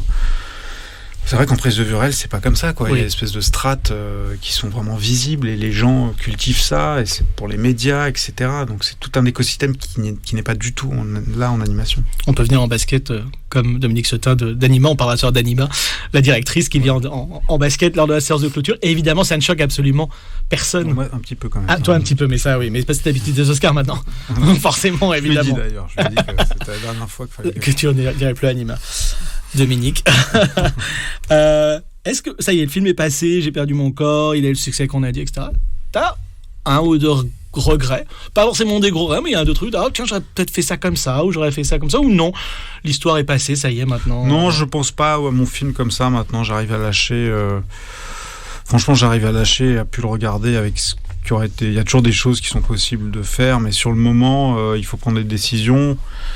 C'est souvent des décisions liées à l'économie du film et à la vitesse de production dans laquelle on était vraiment embarqué. Et donc, fallait donner la priorité à la narration ou à l'émotion. Mais en tout cas, fallait choisir ses priorités où on mettait l'argent. Donc, c'est des choix que j'assume et que j'assume encore aujourd'hui. Après, c'est vrai qu'il y a des fois, c'est moins animé que ça aurait mérité de l'être, mais tant que le fil de la narration n'était pas coupé ou perturbé par cette économie d'anime, moi, j'ai pas besoin de faire une image en plus, en fait. Et même si j'avais eu plus d'argent, finalement, est-ce qu'il aurait été bien utilisé là ? Pas sûr. Alors, il manque quelque chose à l'histoire de J'ai perdu mon corps, mais un jour on y arriverait, il manque un livre qu'on arrivera à faire, je vous rappelle, et je refais ça, si quelqu'un est intéressé pour écrire, le livre est fait, il y a quasiment, donc voilà, c'est la dernière petite chose, la dernière petite pierre qui pourrait y avoir, parce qu'il y a même des morceaux sur l'album dont Dan Levy a réussi à rajouter de la musique enlevée par Jérémy, voilà, donc il y aura ça. Tu t'ennuies rapidement? Est-ce que tu t'ennuies rapidement quand tu crées? Est-ce qu'à un moment donné, tu te dis, je te pose de ça, c'est que j'ai l'impression qu'à chaque fois, tu changes de style, tu changes, même s'il y a des thématiques qui restent les mêmes. Et là, on va le voir, on va faire une petite pause, mais on va revenir pour finir avec toi. Tu vas passer à la prise de vue continue. Est-ce que, je sais quoi, c'est un challenge à chaque fois? C'est de l'ennui? C'est le besoin de se redécouvrir? C'est la peur j'ai pas envie de répéter les mêmes choses, en fait. Là, j'ai envie de découvrir, de rechercher des choses que je connais pas, de me mettre en danger. C'est vrai que, après, c'est pas de l'ennui quand on fait de l'animation. Enfin, quand on parle du temps de fabrication à quelqu'un qui fait de la prise de vue réelle, il comprend pas comment on tient. Parce que j'arrive à tenir comme ça sur un film. Ça a duré 7 ans quand même, l'histoire de ce film-là. J'ai perdu mon corps. Mais une fois qu'on a passé à la fois, c'est vraiment une exploration, mais c'est un voyage incroyable de faire un film comme ça, qui est douloureux quand on le fabrique à mi-chemin. On a vraiment que des obstacles tout le temps. On se demande, on voit plus le plaisir de fabriquer en fait.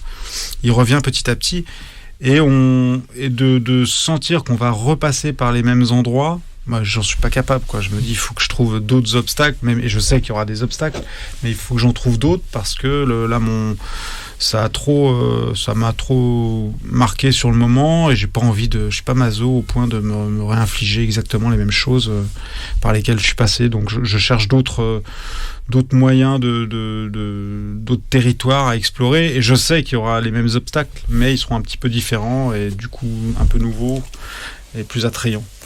Alors, J'ai perdu mon corps existe évidemment depuis longtemps. Alors, il est toujours pas sur Netflix France, je crois. Bah écoute, normalement, avec la chronologie BMS, ça serait en novembre prochain. Donc, il va pas tarder, mais de toute façon, il existe en DVD avec un making-of avec Jérémy avec des belles lumières, vous allez le voir et tout, il dit plein de choses et tout. Voilà. Je regrette, ça arbitré. Je pense à un making-of, encore une fois, je pense que J'ai perdu mon corps, tu le sais, enfin, un film qui va marquer, qui est important, et ça m'a été un making-of, mais encore un peu plus long. C'est vrai que ça manque des fois, je trouve, en anime, on s'arrête des fois un peu à l'idée de making-of de 30-35 minutes, un petit peu, pour vendre la chose, alors qu'en fait, on aimerait avoir 1h30 avec toi uniquement, un quart d'heure avec... une demi-heure avec Marc Pontavis, on va lui donner plus qu'un quart d'heure, sinon il va pas aimer. Donc 1h30, enfin non, mais avec des choses, et je me rappelle, puisque je l'ai déjà dit à ce micro, c'est vrai qu'on avait la possibilité de faire ce livre. Tu m'as dit un truc que j'avais trouvé intéressant, c'était, et Michael Dudok-Deville t'avait râlé par rapport à son livre pour ça, il était seul à parler, et je me rappelle, il a dit, je veux absolument que tout le monde soit interviewé, et je trouve que c'est ce qui manque aussi un peu dans le making-of, c'est que d'un seul coup, on est tout le monde. Ouais, mais je pense que c'est très... Ce qui est délicat, c'est quand le making-of est fait, les équipes sont plus là, faudrait le faire, en fait, faudrait l'incorporer dans la prod, dans la fabrication. Et c'est vrai que c'est intéressant d'avoir les chefs de poste et le retour de gens, finalement, que j'ai pas. De les entendre a posteriori parler du film et d'avoir leur point de vue et tout ça, c'est je trouve intéressant pour moi et puis même pour ceux qui vont regarder ça. Par contre, tu parlais du long processus, mais par rapport à la musique, c'est arrivé tard dans le processus, et est-ce qu'elle a eu une influence sur ton écriture, par exemple? La musique est arrivée tard, on a monté le film et on a fait l'animatique avec des musiques maquettes. Et Dan Levy a quand même bossé, ça a bossé bien 9 mois ensemble sur la musique, à retoucher les trucs comme ça. Mais le film était déjà monté, il était en train de se finir et tout ça. Je pense pas qu'en termes d'image, moi j'ai eu beaucoup à me nourrir de sa musique. Mais bon, le film a énormément profité. Je sais qu'aujourd'hui, le film est indissociable de la musique. Donc il a totalement jeté, je crois, les musiques maquettes que j'avais mis sans jamais les écouter. Et proposé un truc vraiment différent. Voilà. C'est vrai qu'on est, Pascal, c'est vrai qu'on n'est pas trop revenu sur le film en lui-même. Il y a eu pas mal d'entretiens avec toi, Jérémy. Donc c'est vrai que c'est vrai que non, c'est vrai que j'avais pas délimité suffisamment aussi le truc de dire que c'était plus là maintenant, et c'est vrai que l'histoire en plus c'est assez passionnante, parce que quand même t'avais choisi quand même plusieurs personnes, et lui t'avais dit voilà, vous allez faire de la musique sur une séquence, et en gros il t'a dit bah non, moi c'est pas comme ça que je travaille, et puis et en fait tu lui as redonné, c'est plutôt beau, tu lui as redonné le goût de faire des bandes originales, alors qu'il c'est une belle histoire avec Dan, parce que il m'a été proposé par Mathieu Garcia, qui était mon assistant réel à l'époque sur le film.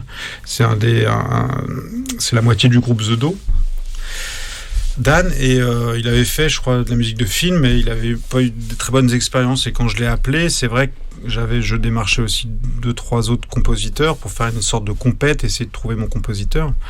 Et j'avais choisi 2-3 séquences comme ça, avec un petit brief, une séquence romantique, une séquence plus mystique, etc., d'action, je sais pas, en faisant un petit brief comme ça. Et puis lui, c'est vrai, et j'avais donné mon mail à la fin, j'avais donné mon numéro à la fin du mail en disant n'hésitez pas à m'appeler s'il y a un problème.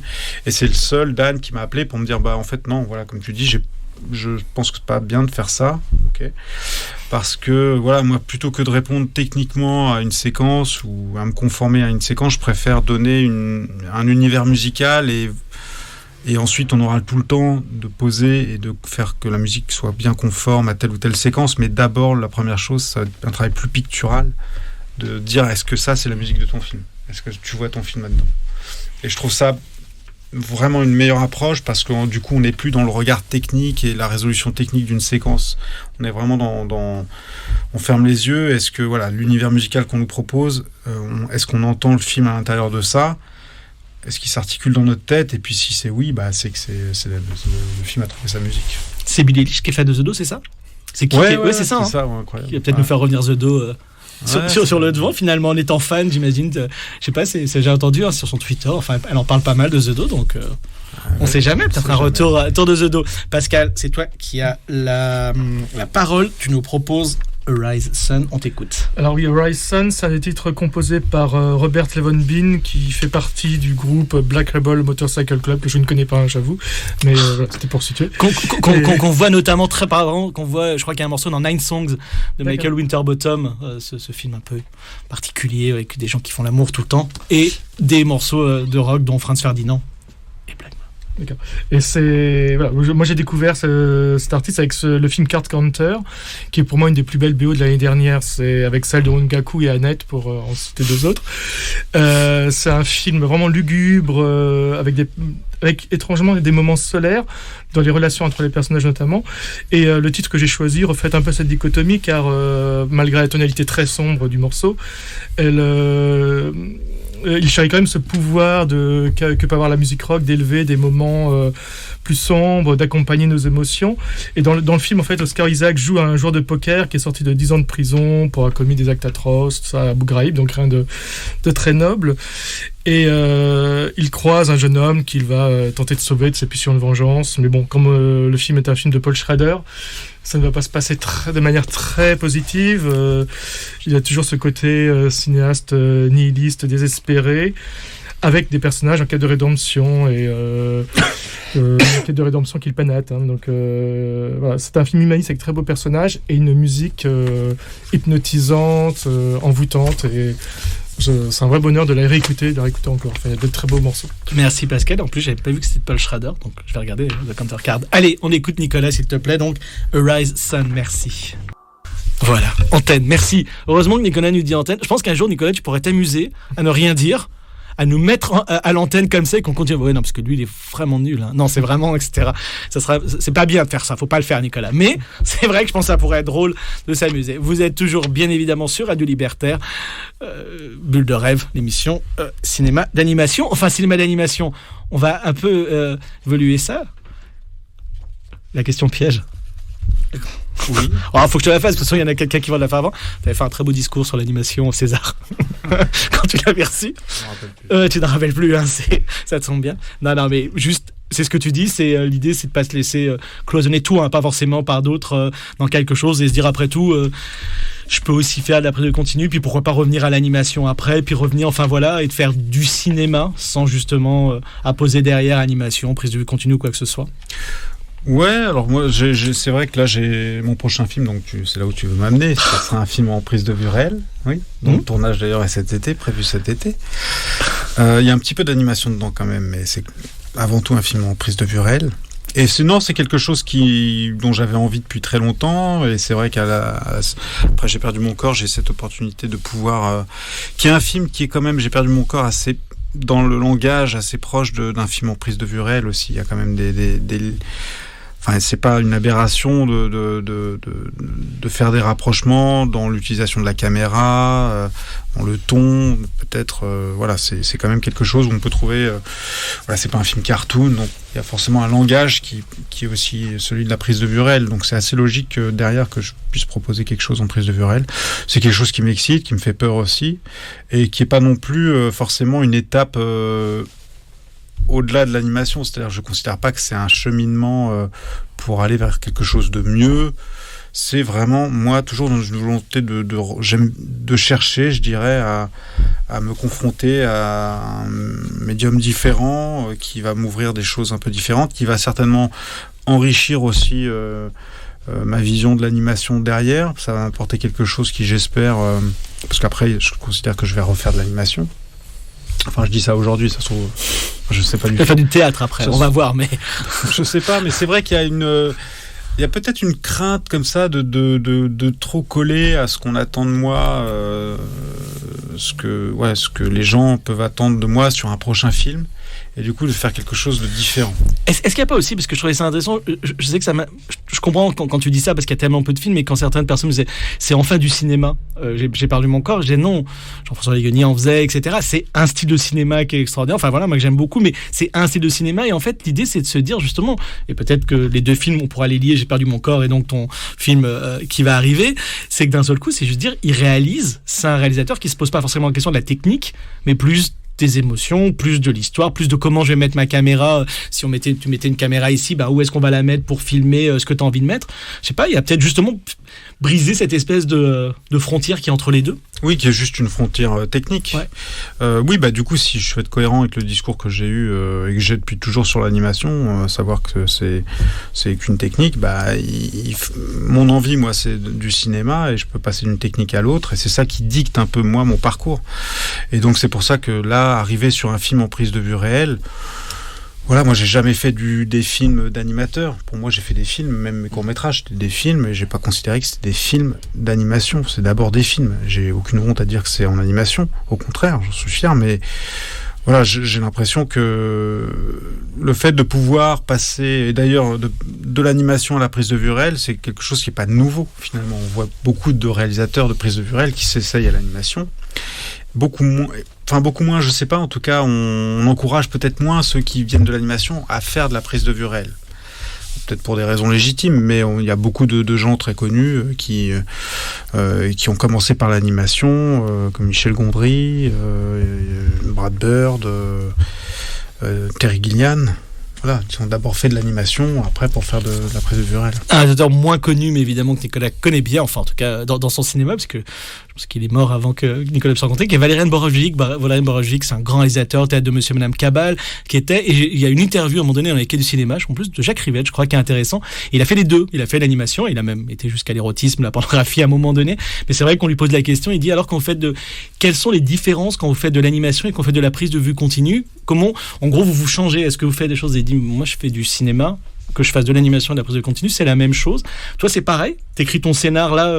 Alors, c'est un peu différent parce que J'ai perdu mon corps, c'était une adaptation, mais tu t'en es pas mal éloigné, on va dire. Là, ça va être un scénar original. Il y a des choses que tu fais différemment ou non? T'as l'impression d'être plus ou moins dans la même pour l'instant. Hein. Le tournage sera forcément différent, mais là, dans la partie créative. Non, je pense que c'est un peu le même procédé. Je vais plus loin dans le scénario parce que je sais que c'est un peu le document, c'est le seul document qui va exister avant le film, alors qu'en animation, on a encore l'étape d'écriture du storyboard derrière, donc on sait qu'on peut améliorer des choses là. Donc là, j'essaye d'être plus exigeant sur le scénario, de me blinder là-dessus.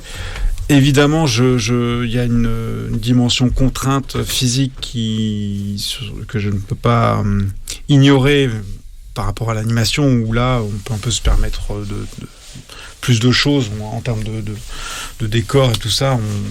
On met pas les contraintes au même endroit. Là, en prise de vue réelle, j'essaie quand même même si j'ai pas l'expérience de tournage, j'arrive aisément à me dire qu'un plan avec une foule, ça va me coûter beaucoup de mon budget. Donc je fais pas n'importe quoi. En animation, il se trouve que ça coûte cher aussi. C'est un mauvais exemple. Mais voilà, donc il y a des logiques de lieu que j'essaie de respecter plus qu'en animation, parce que évidemment le réel est beaucoup plus présent. Mais j'ai l'impression que même le film là que je fais pour de la prise de vue réelle, que j'ai écrit, pourrait très bien être fait en film d'animation aussi. Alors, Antoine. Non, tu disais qu'il y avait un potentiel retour à l'animation. Est-ce qu'il y aurait un potentiel retour aussi vers de la forme courte, ou ça t'attire plus maintenant que t'as goûté le long? Non, ça m'attire toujours. C'est juste que je dirais que c'est la quantité de travail que ça demande, et le court-métrage est intéressant, je trouve, quand l'auteur est impliqué dans la fabrication aussi. Et m'impliquer dans la fabrication aujourd'hui, ça serait fermer la porte à peut-être à des productions plus ambitieuses sur lesquelles je pourrais m'engager, ambitieuses pas qu'en termes de finances, mais aussi en termes de rayonnement, même d'expérience pour moi. J'ai l'impression que le court-métrage, j'ai fait 4 films de court-métrage, j'ai un peu connu ce que j'avais à connaître dans le court-métrage. Si j'en faisais d'autres, il faudrait que ce soit dans un style peut-être moins narratif, que ce serait vraiment pour apporter une prise de risque, pour avoir une prise de risque là-dessus. Et je sais pas si j'en ai le temps, en vrai, donc je préfère consacrer le peu de temps que j'ai devant moi. Je suis encore jeune, mais bon, ça part très vite. On a l'impression que oui, c'est ça. Tu es en train de nous dire. On sait pas, plus beaucoup de temps en ce moment. Je sais pas si t'as ce sentiment, mais oui, on a l'impression que si on a des choses à faire, faut les faire vite. C'est sûr. Donc non, voilà, je me concentre sur les opportunités aussi que j'ai, et c'est vrai que c'est plus sur des formes plus longues. Quel dommage. Ça fait des années que je l'embêtais. J'aimerais voir un film abstrait ou expérimental de Jérémy Clapin. Je pense que ça serait intéressant. Nicolas, tu voulais dire quelque chose? Oui, simplement par rapport à ton nouveau film, on n'a pas trop parlé de ce qu'il racontait. Est-ce que ça va être un film de genre, ou est-ce que ça va toucher à la question des genres aussi? Et juste pour ajouter, qu'est-ce qu'on peut savoir aujourd'hui que tu peux dire sur ce film sans que ça soit dévoilé trop de choses? Je peux te donner le titre qui va changer certainement, qui s'appelle Pendant ce temps sur Terre. Et non, c'est un film fantastique. Je peux te donner des chiffres aussi à la mode. Il va y avoir à peu près 23% de fantastique, une soixantaine de réalistes, à peu près 5% de gore. Non, il n'y a pas du gore, mais il y a quand même du... Non, il n'y a pas du gore. Il n'y a pas de gore. Enfin, il n'y a pas de gore, je pense pas. Pas pour l'instant. Dommage. Non, voilà, c'est à peu près tout. C'est un équilibre comme ça entre réalisme et fantastique. Mais un peu comme dans mes autres films, je dirais, il y a toujours une intrusion du fantastique dans un environnement réaliste et qui interroge un peu la réalité. Voilà, donc on est dans quelque chose de... comme ça, voilà. C'est à peu près tout ce que je peux dire. C'est très maigre. Hein. On va essayer d'en savoir juste un petit peu plus, non pas forcément sur le film, mais sur comment faire. T'as 2 films qui sont, on va dire, il n'y a pas de parole, mais d'Esquizen, il y a Julien Boisselier, il y a un acteur fort derrière, et la voix amène énormément au film. On aura ça évidemment dans J'ai perdu mon corps. Là, te retrouver devant des acteurs et actrices en chair et en os, le fait d'avoir fait ça avant, même si pour J'ai perdu mon corps, il y a eu un petit tournage quand même qui a été fait, mais le fait d'avoir fait ça te rassure, où il y a quand même cette espèce d'angoisse de se dire, je vais me retrouver devant une caméra, même à côté, et devoir dire, ok, alors c'est peut-être qu'il va forcément y retourner, c'est bon, mais de se dire, et d'un seul coup de devoir dire, ok, on va peut-être la refaire parce que c'est quelque chose que tu peux dire aux animateurs et animatrices, mais pas forcément pour l'instant aux acteurs. Comment tu vois ça ? Ouais, plutôt bien, j'essaie de me préparer quand même à ça. Après, je sais que ce qui m'intéresse, c'est de m'entourer de gens aussi compétents. Je pense que la composition de l'équipe est assez déterminante à ce moment-là. Donc je dialogue beaucoup avec les futurs chefs de poste. Ils savent d'où je viens. Voilà, j'ai forcément, moi, du côté de l'animation, mon film est découpé. J'ai commencé à déjà travailler peut-être davantage que la plupart que beaucoup de réalisateurs français. En tout cas, ça se fait pas tellement en France, le storyboard, donc les gens sont surpris quand j'arrive avec un storyboard. Je sais aussi que moi, je veux sortir un peu de ce contrôle-là. Si je fais de la prise de vue réelle, c'est pas non plus pour contrôler tout comme en animation. Donc j'invite aussi l'inattendu, des choses comme ça. Donc c'est quelque chose que je vais essayer de trouver, accompagné de mes équipes, que je vais pas faire tout seul, c'est sûr. Et après, dans la direction d'acteurs, ça me fait pas trop peur non plus. J'ai pas non plus une foule d'acteurs à diriger en même temps. C'est quelque chose qui me fait pas très peur en fait. Et Antoine, ouais. Et tu dis que tu te prépares, tu fais comment ? Tu discutes avec les autres gens, ou est-ce que tu lis aussi ou écoutes d'autres réals sur la façon de travailler ? J'écoute énormément, je regarde des choses, je lis, j'écoute, je lis des bouquins sur sur l'approche de ce métier-là, dans toutes les cases de ce métier. T'as été sur des tournages ? J'ai visité 2 tournages, de Fabrice Duveitz, un belge, franco-belge. En belge, je sais pas, je crois que je le demande.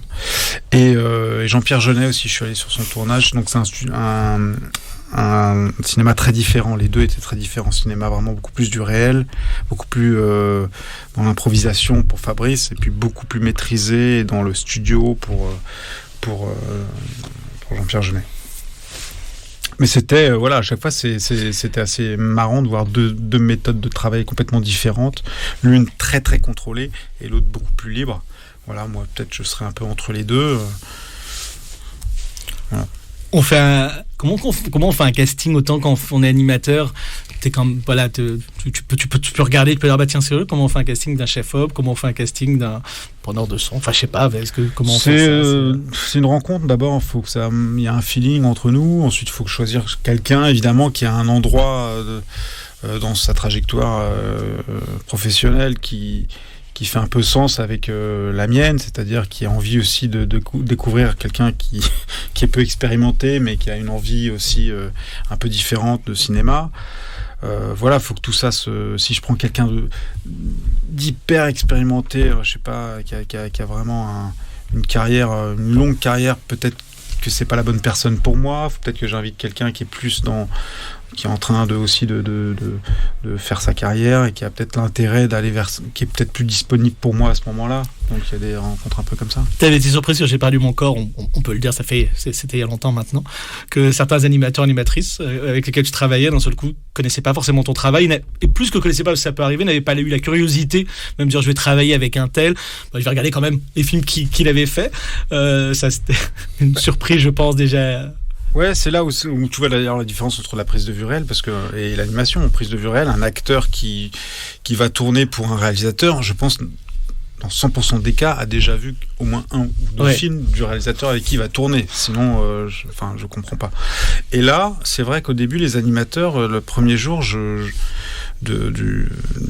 tournage, on peut appeler ça comme ça, en animation, premier jour de travail, ils n'avaient absolument pas vu les films que je faisais, donc les films du réalisateur pour lequel il devait travailler. Donc ça va, c'était 2 courts-métrages qui étaient visibles sur le net très rapidement. Tu tapes mon nom, tu vois les courts-métrages.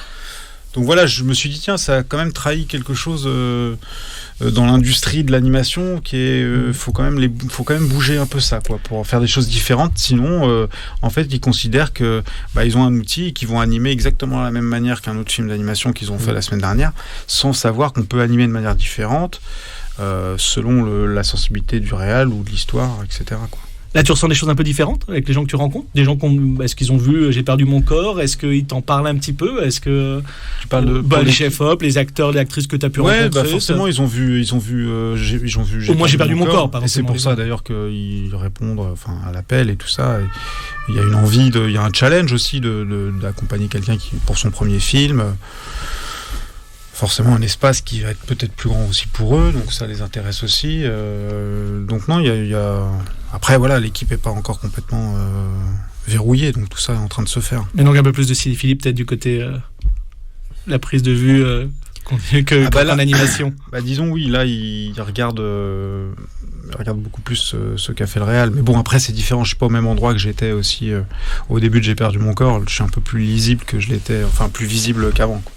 On en reparlera parce que c'est quelque chose je sais qu'on a absolument envie d'en parler. Bulle de rêve, c'est quand même malgré tout, moi je le pense, enfin on le pense, on est beaucoup, un peu cette espèce de manque de curiosité cinéphile, si pour le cinéma, et pas pour l'illustration. Par contre, comme je dis toujours, les gens connaissent en animation des tonnes et des tonnes d'illustrateurs, d'illustratrices, ça y a pas de problème, mais en tout cas sur le cinéma, un peu moins.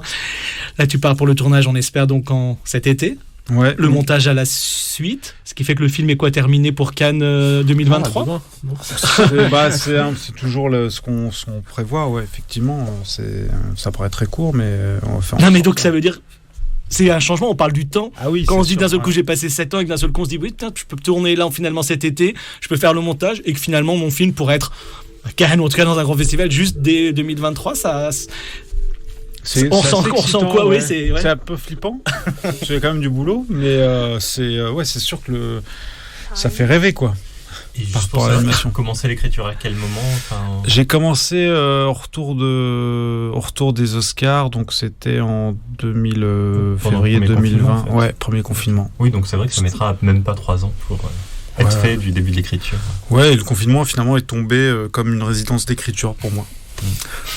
Comme quoi, des fois, c'est pas mal. Bon, alors, on n'aura pas forcément... bon, si, on pourra peut-être pour les 8 minutes d'animation qu'il y a dans le film, tu pourras revenir avec les gens qui animeront et on parlera juste des 8 minutes d'animation en disant, je sais pas si vous avez vu le film, non, j'ai vu les 8 minutes qu'on découpera. Non, mais merci beaucoup en tout cas d'être venu, de nous avoir donné tout ce temps. On a hâte, c'est intéressant, ça va être un vrai beau challenge et je le dis en direct parce que c'est plus facile et j'ai déjà dit, non mais je pense qu'il y a des réalisateurs, des réalisatrices qui peuvent passer, moi en tout cas je le pense, ce passage entre l'animation et la prise de contenu. Je pense que toi t'es l'une de ces possibilités là et c'est pas évident forcément passer.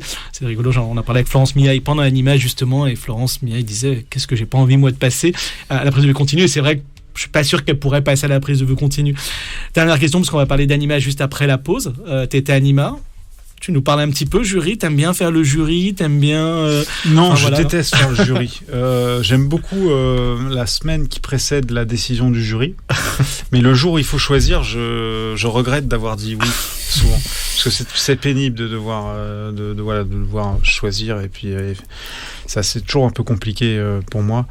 Mais non, j'adore Anima, c'est un festival, j'y vais depuis mes premiers films et j'étais heureux de voir que voilà, ça évolue évidemment avec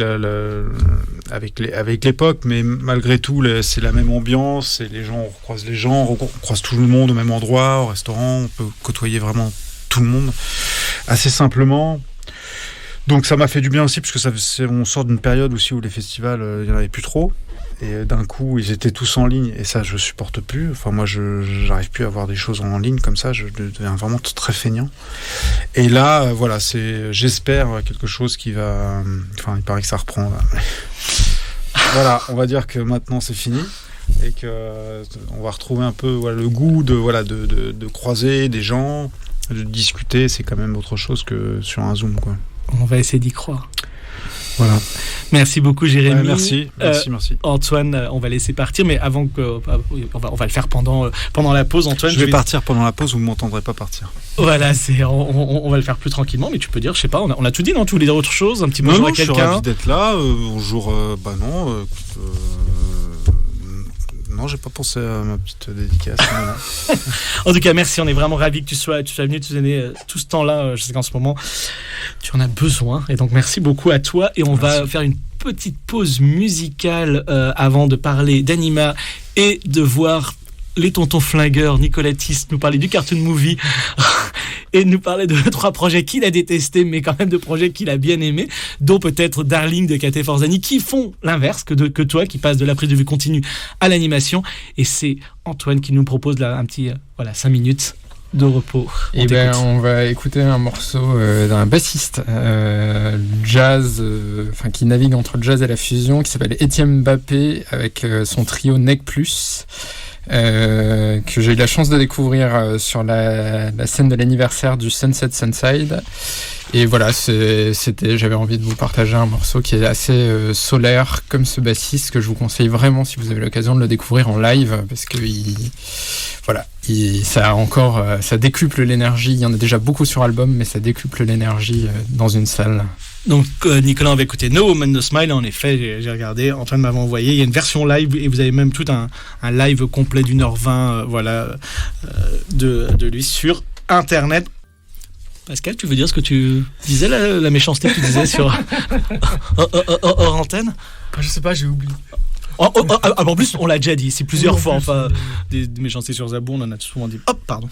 Donc, Anima, tu as regardé, toi, j'en parlerai un tout petit peu du point de vue, parce que j'ai eu la chance d'y aller aussi, mais toi, tu l'as vu en ligne. Oui, je valide totalement ce que disait Jérémy Clapin sur le fait que c'est insupportable. Enfin, ça devient pénible de regarder des festivals en ligne, surtout que de ne faire que ça.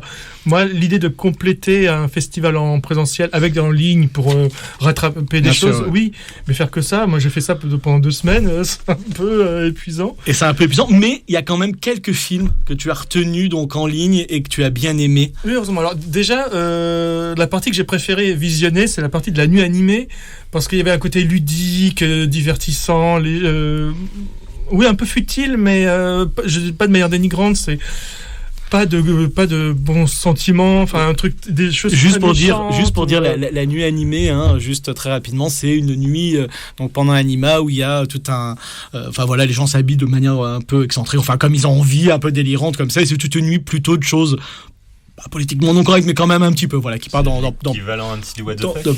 Complètement, sauf que c'est toute une nuit. Voilà, oui, mais c'est un peu ça. C'est des films courts aussi, donc ça. Oui, ou des fois et plutôt avec une bonne dynamique. Alors par exemple, j'ai retenu l'immoral des King Coca, qui est loin d'être parfait, mais c'est un peu attendu. Il y a un homme qui s'effondre dans un restaurant. Est-ce que tu peux raconter ce film-là ? Est-ce qu'on peut raconter ce film-là sans finalement dire son propos, sans finalement son message, oui, qui est un peu asséné, mais c'est aussi bien de rappeler que il y a toujours des personnes quand des personnes agissent mal, elles voient une autre personne qui agisse mal, elles oublient elles-mêmes qu'elles ont mal agi et accablent cette première personne. Et donc, c'est aussi bien de le rappeler. Mais j'essaie de trouver dans les choses que j'ai vraiment bien aimé dans cette nuit. Il y a Very Gripping Story de Trevor Hardy qui fait à peine 1 minute, 1 minute 30, 2 minutes, grand maximum. C'est un vieil homme qui raconte une histoire à son petit-fils et il lui assure qu'il va adorer son histoire riche en suspense, en mystère. En fait, ce que le grand-père raconte à son petit-fils, c'est lui et sa femme se disputent. Elle décide de partir, ils se disputent pour une restaurant. Enfin voilà, c'est une bagarre de couple, et il finit par lui couper la tête. Et donc il dit à son gamin, tu vois, je t'avais dit que tu allais adorer, et tu vois la tête du gamin. Donc il y a des petites choses comme ça, d'arrêt sur image, d'échange de regards qui m'amuse toujours. Il y a beaucoup de films comme ça dans la nuit animée qui étaient comme ça. Je sais pas du tout ce que raconte ce film. En fait, il ne raconte rien. C'est Big Crunch de Julia Farkas. C'est des animaux étranges qui font des choses étranges, comme un trip LSD un peu. Sont 2 minutes là encore qui n'ont aucun sens. Et ça fait toujours plaisir en fait de voir des films qui n'ont aucun sens, qui te prennent, qui t'amusent, C'est là où on se rend compte quand c'est en ligne, c'est encore mieux quand c'est plus court et quand c'est encore plus délirant parce que ça fait du bien de voir ça. Oui, voilà, c'est notre dynamique. Ou alors il y a un personnage assez débile aussi qui s'appelle Nick Bird. C'est dans Birder de Charlie Hunkin, et Birder ça veut dire meurtre d'oiseaux. Bird, murder. Donc voilà. Et ce personnage est tellement débile qu'il s'appelle Nick Bird. Il a changé son nom pour s'appeler Nick Bird, sauf qu'au départ son nom était Nick Bird. Et quand on avait fait remarquer que c'était un peu bizarre, lui n'a pas compris. Donc voilà, c'est des petites choses comme ça. Tu vois un pigeon qui en étrangle un autre, et donc il y a un petit côté fenêtre sur cour dans la manière dont ce personnage assiste à un meurtre. Et tout d'un coup, ça m'a avoir peur des oiseaux. Et donc voilà, c'est des choses un peu plus légères. Sinon, dans des choses un peu plus conséquentes. Alors c'est là encore une histoire assez classique, un conte comme on peut déjà en avoir vu. C'est Les 2 souliers de Paul Drisson, mais bon, c'est Paul Drisson. Il y a comme un sens de la narration. Il y a une belle image. C'est très classique. En fait, c'est une paire de souliers qui est récupérée sur un pendu et qui passe de main en main, de pied en pied. Oui, de pire en pire, c'est mieux. Pardon, mais voilà. On a été dans du même. Voilà. Tout le monde est. Voilà, les gens qui, évidemment, les mettent aux pieds et non pas aux mains, il leur arrive des mauvaises choses. Et ça, c'est plutôt. C'est sans dialogue, c'est un conte assez basique, mais. Oui, c'est ce que Paul Driessen fait assez régulièrement sur ses contes qu'il fait et avec lesquels il joue un tout petit peu. Voilà.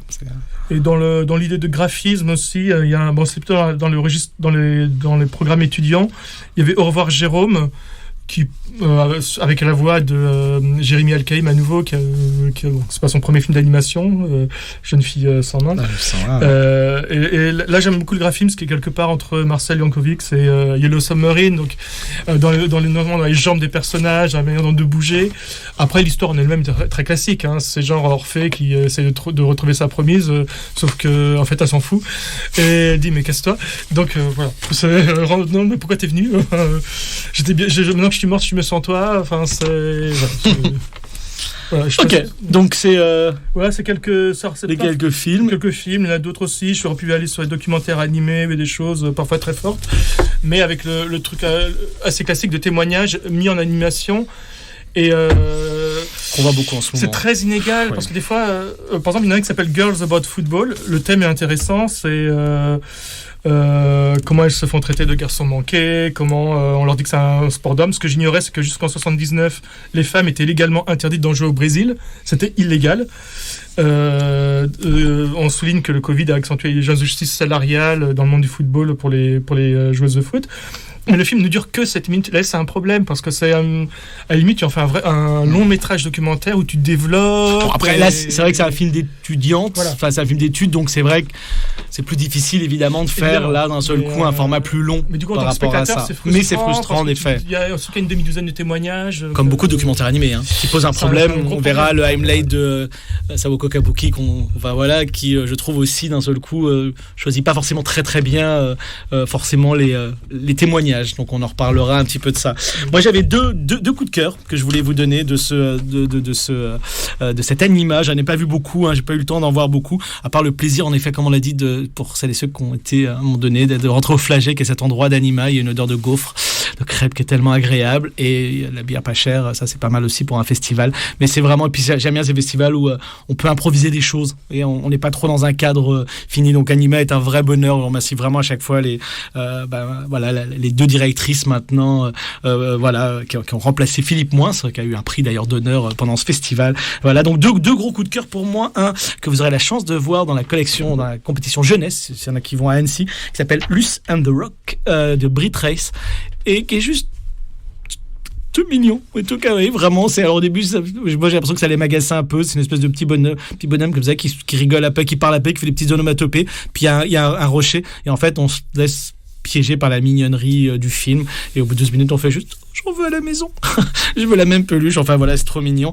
Et l'un de mes coups de cœur est un film de Marco Remond, qui s'appelle Caline, que j'ai trouvé absolument bouleversant sur un sujet très difficile, d'une jeune femme qui revient chez elle et qui revoit sur un sujet qu'on va voir beaucoup là prochainement dans des films, et qui a été abusée sexuellement par son frère, et elle a réussi à faire un film, et d'ailleurs c'est peut-être pour ça, je sais pas, qu'il n'est pas à Annecy ou dans d'autres festivals, c'est que je trouve qu'elle a réussi à faire un film qui est presque d'une tendresse et d'une douceur par rapport à ce sujet qui est pourtant super difficile, et qui va pas du tout dans l'excès qui pourrait être, enfin quand j'ai dans l'excès évidemment dans la colère et dans ce genre de choses, et elle fait quelque chose d'une douceur, tendresse qui est absolument extraordinaire, et elle a réussi. Margot Remond avait déjà fait Si j'étais un homme, donc documentaire absolument passionnant avec des femmes il y a longtemps, maintenant 6-7 ans, des femmes qui disent bah ouais, si j'avais été un homme j'aurais pu faire ça, alors que là comme je suis une femme je peux pas faire ça.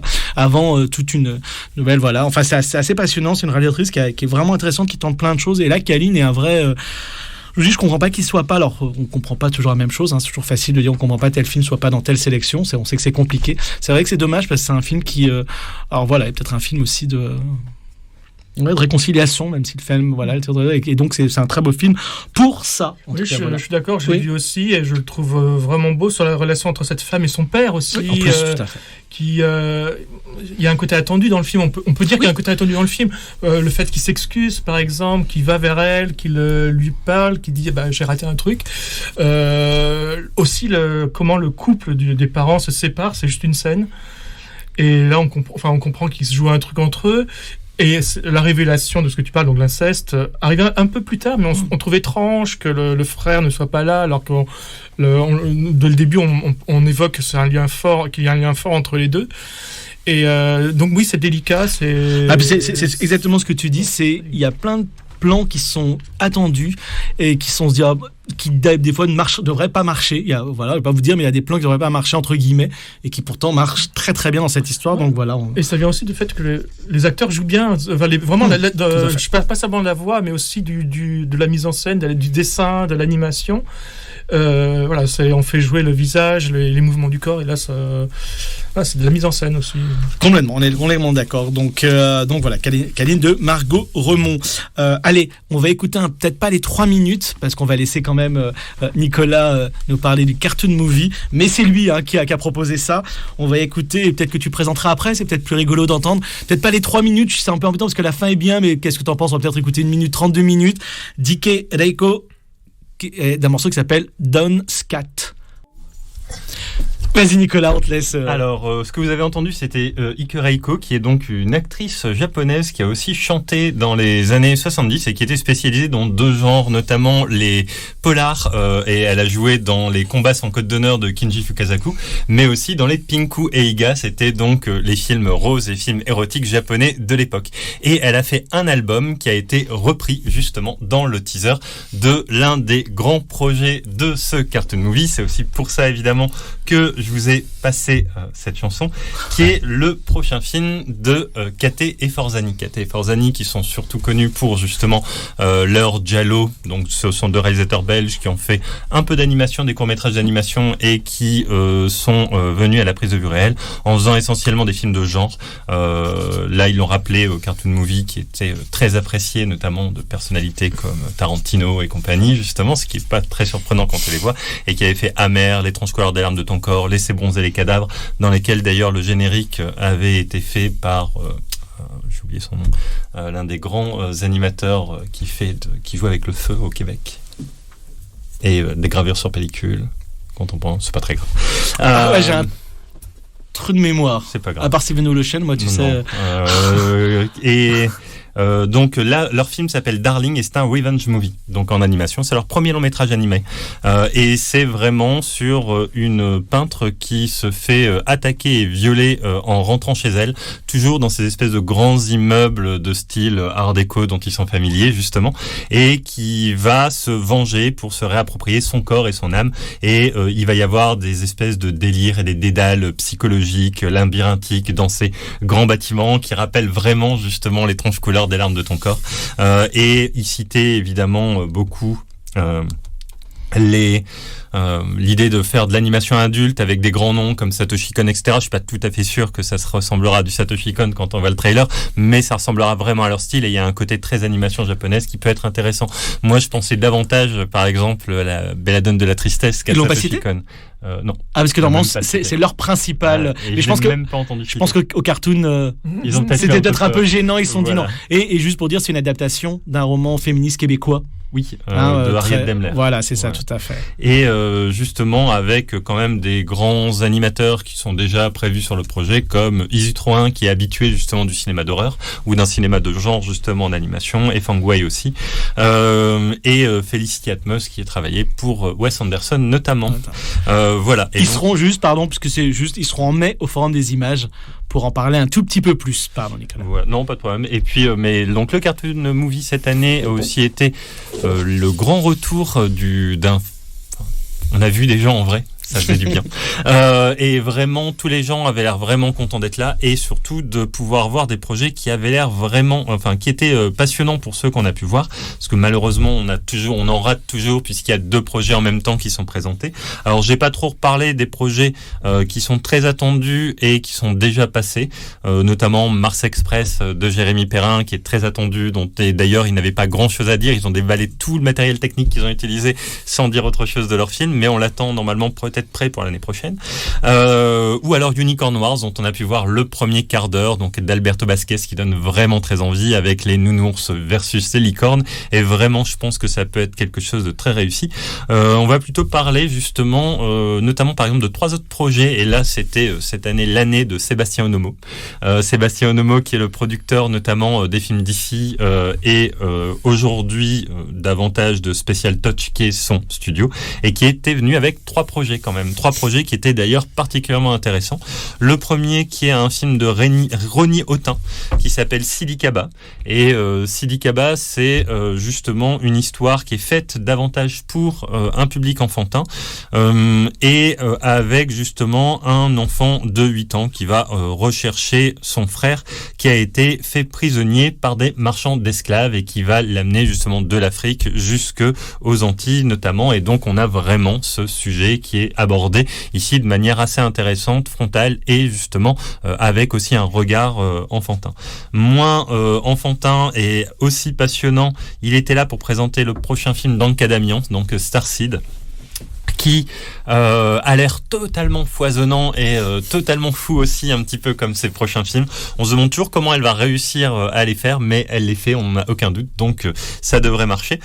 Et qui va, donc ça va être un film qui se passe en Afrique sur un sujet justement relativement sensible, avec une jeune fille albinos et le fait que elle vit avec sa mère, sa grand-mère vient de mourir, elle était très proche, les esprits lui apparaissent, il y a vraiment quelque chose de mystique, comme un petit peu chez Anka Damian qui nous avait déjà parlé un petit peu son rapport au mysticisme ici aussi, et elle va être très moquée et elle va découvrir quelqu'un de mystérieux dans une forêt. Anka Damian ne nous a pas raconté trop la suite, et elle a fait déjà des repérages au Zimbabwe. Le film avance bien et ça devrait pas mal fonctionner.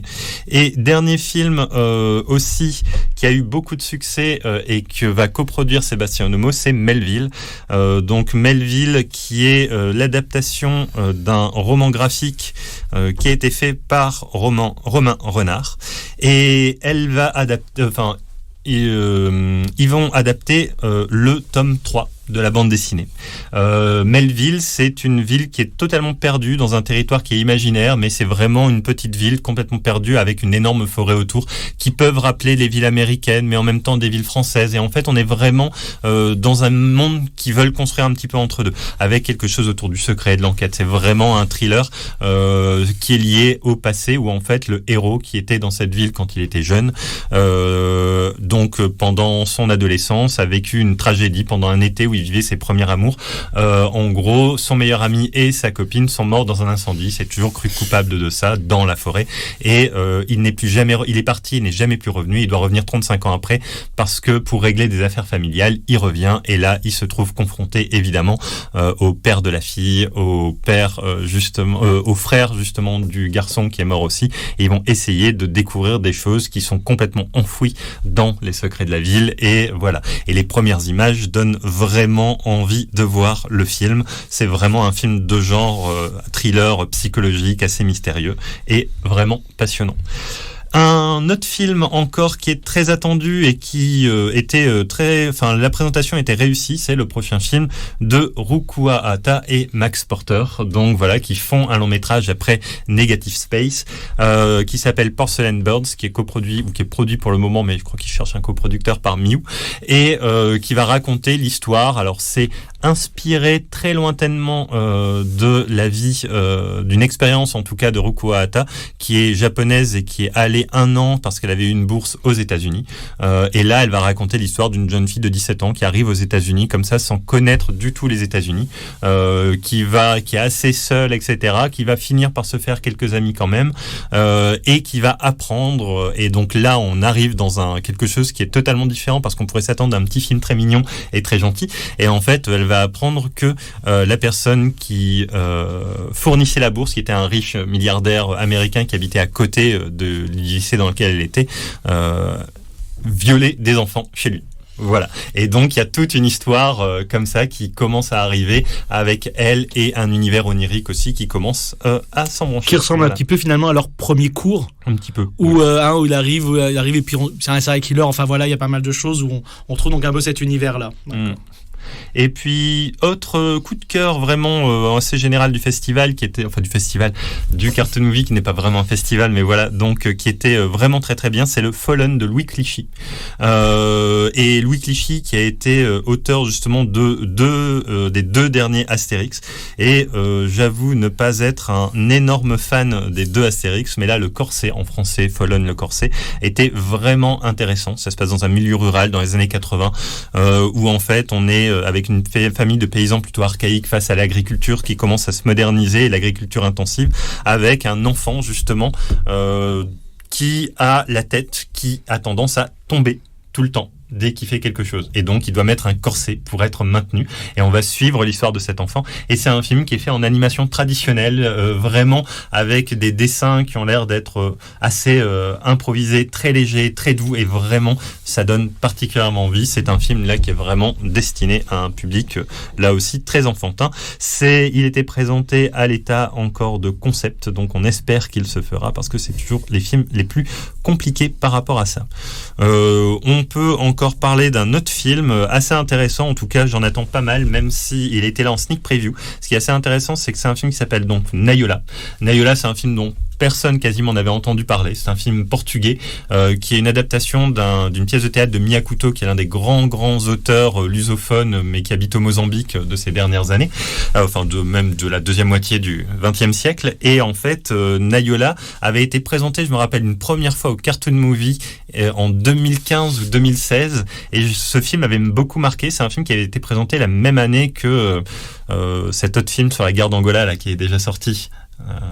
Le Jungle Rouge ? Non. Non, la guerre en Angola, c'était le film de Damien Neno et Raoul de la Fuente. Oui, le film sur le photographe. Voilà. Donc, et évidemment, je pensais qu'après que ce film-là soit sorti, Nayola n'aurait aucune chance. Et là, Nayola revient. Il est totalement terminé. Et c'est un film qui suit justement 3 générations de femmes dans les années 60-70. Another Violence ? Non, c'est pas ça ? Non, c'est pas grave. Donc en Angola. Et donc en fait, il y a une grand-mère, la mère et la fille. La mère part parce que il y a la guerre et que son mari est parti et elle veut retrouver son mari et la femme disparaît. Il y a la grand-mère et la petite fille. La petite fille, dans les années 70, grandit. Elle a 16 ans et elle devient militante, activiste pour les droits des femmes, contre la politique, etc. Et devient rappeuse et chanteuse. Et elle va vraiment s'opposer à sa grand-mère par rapport à la question de ses parents.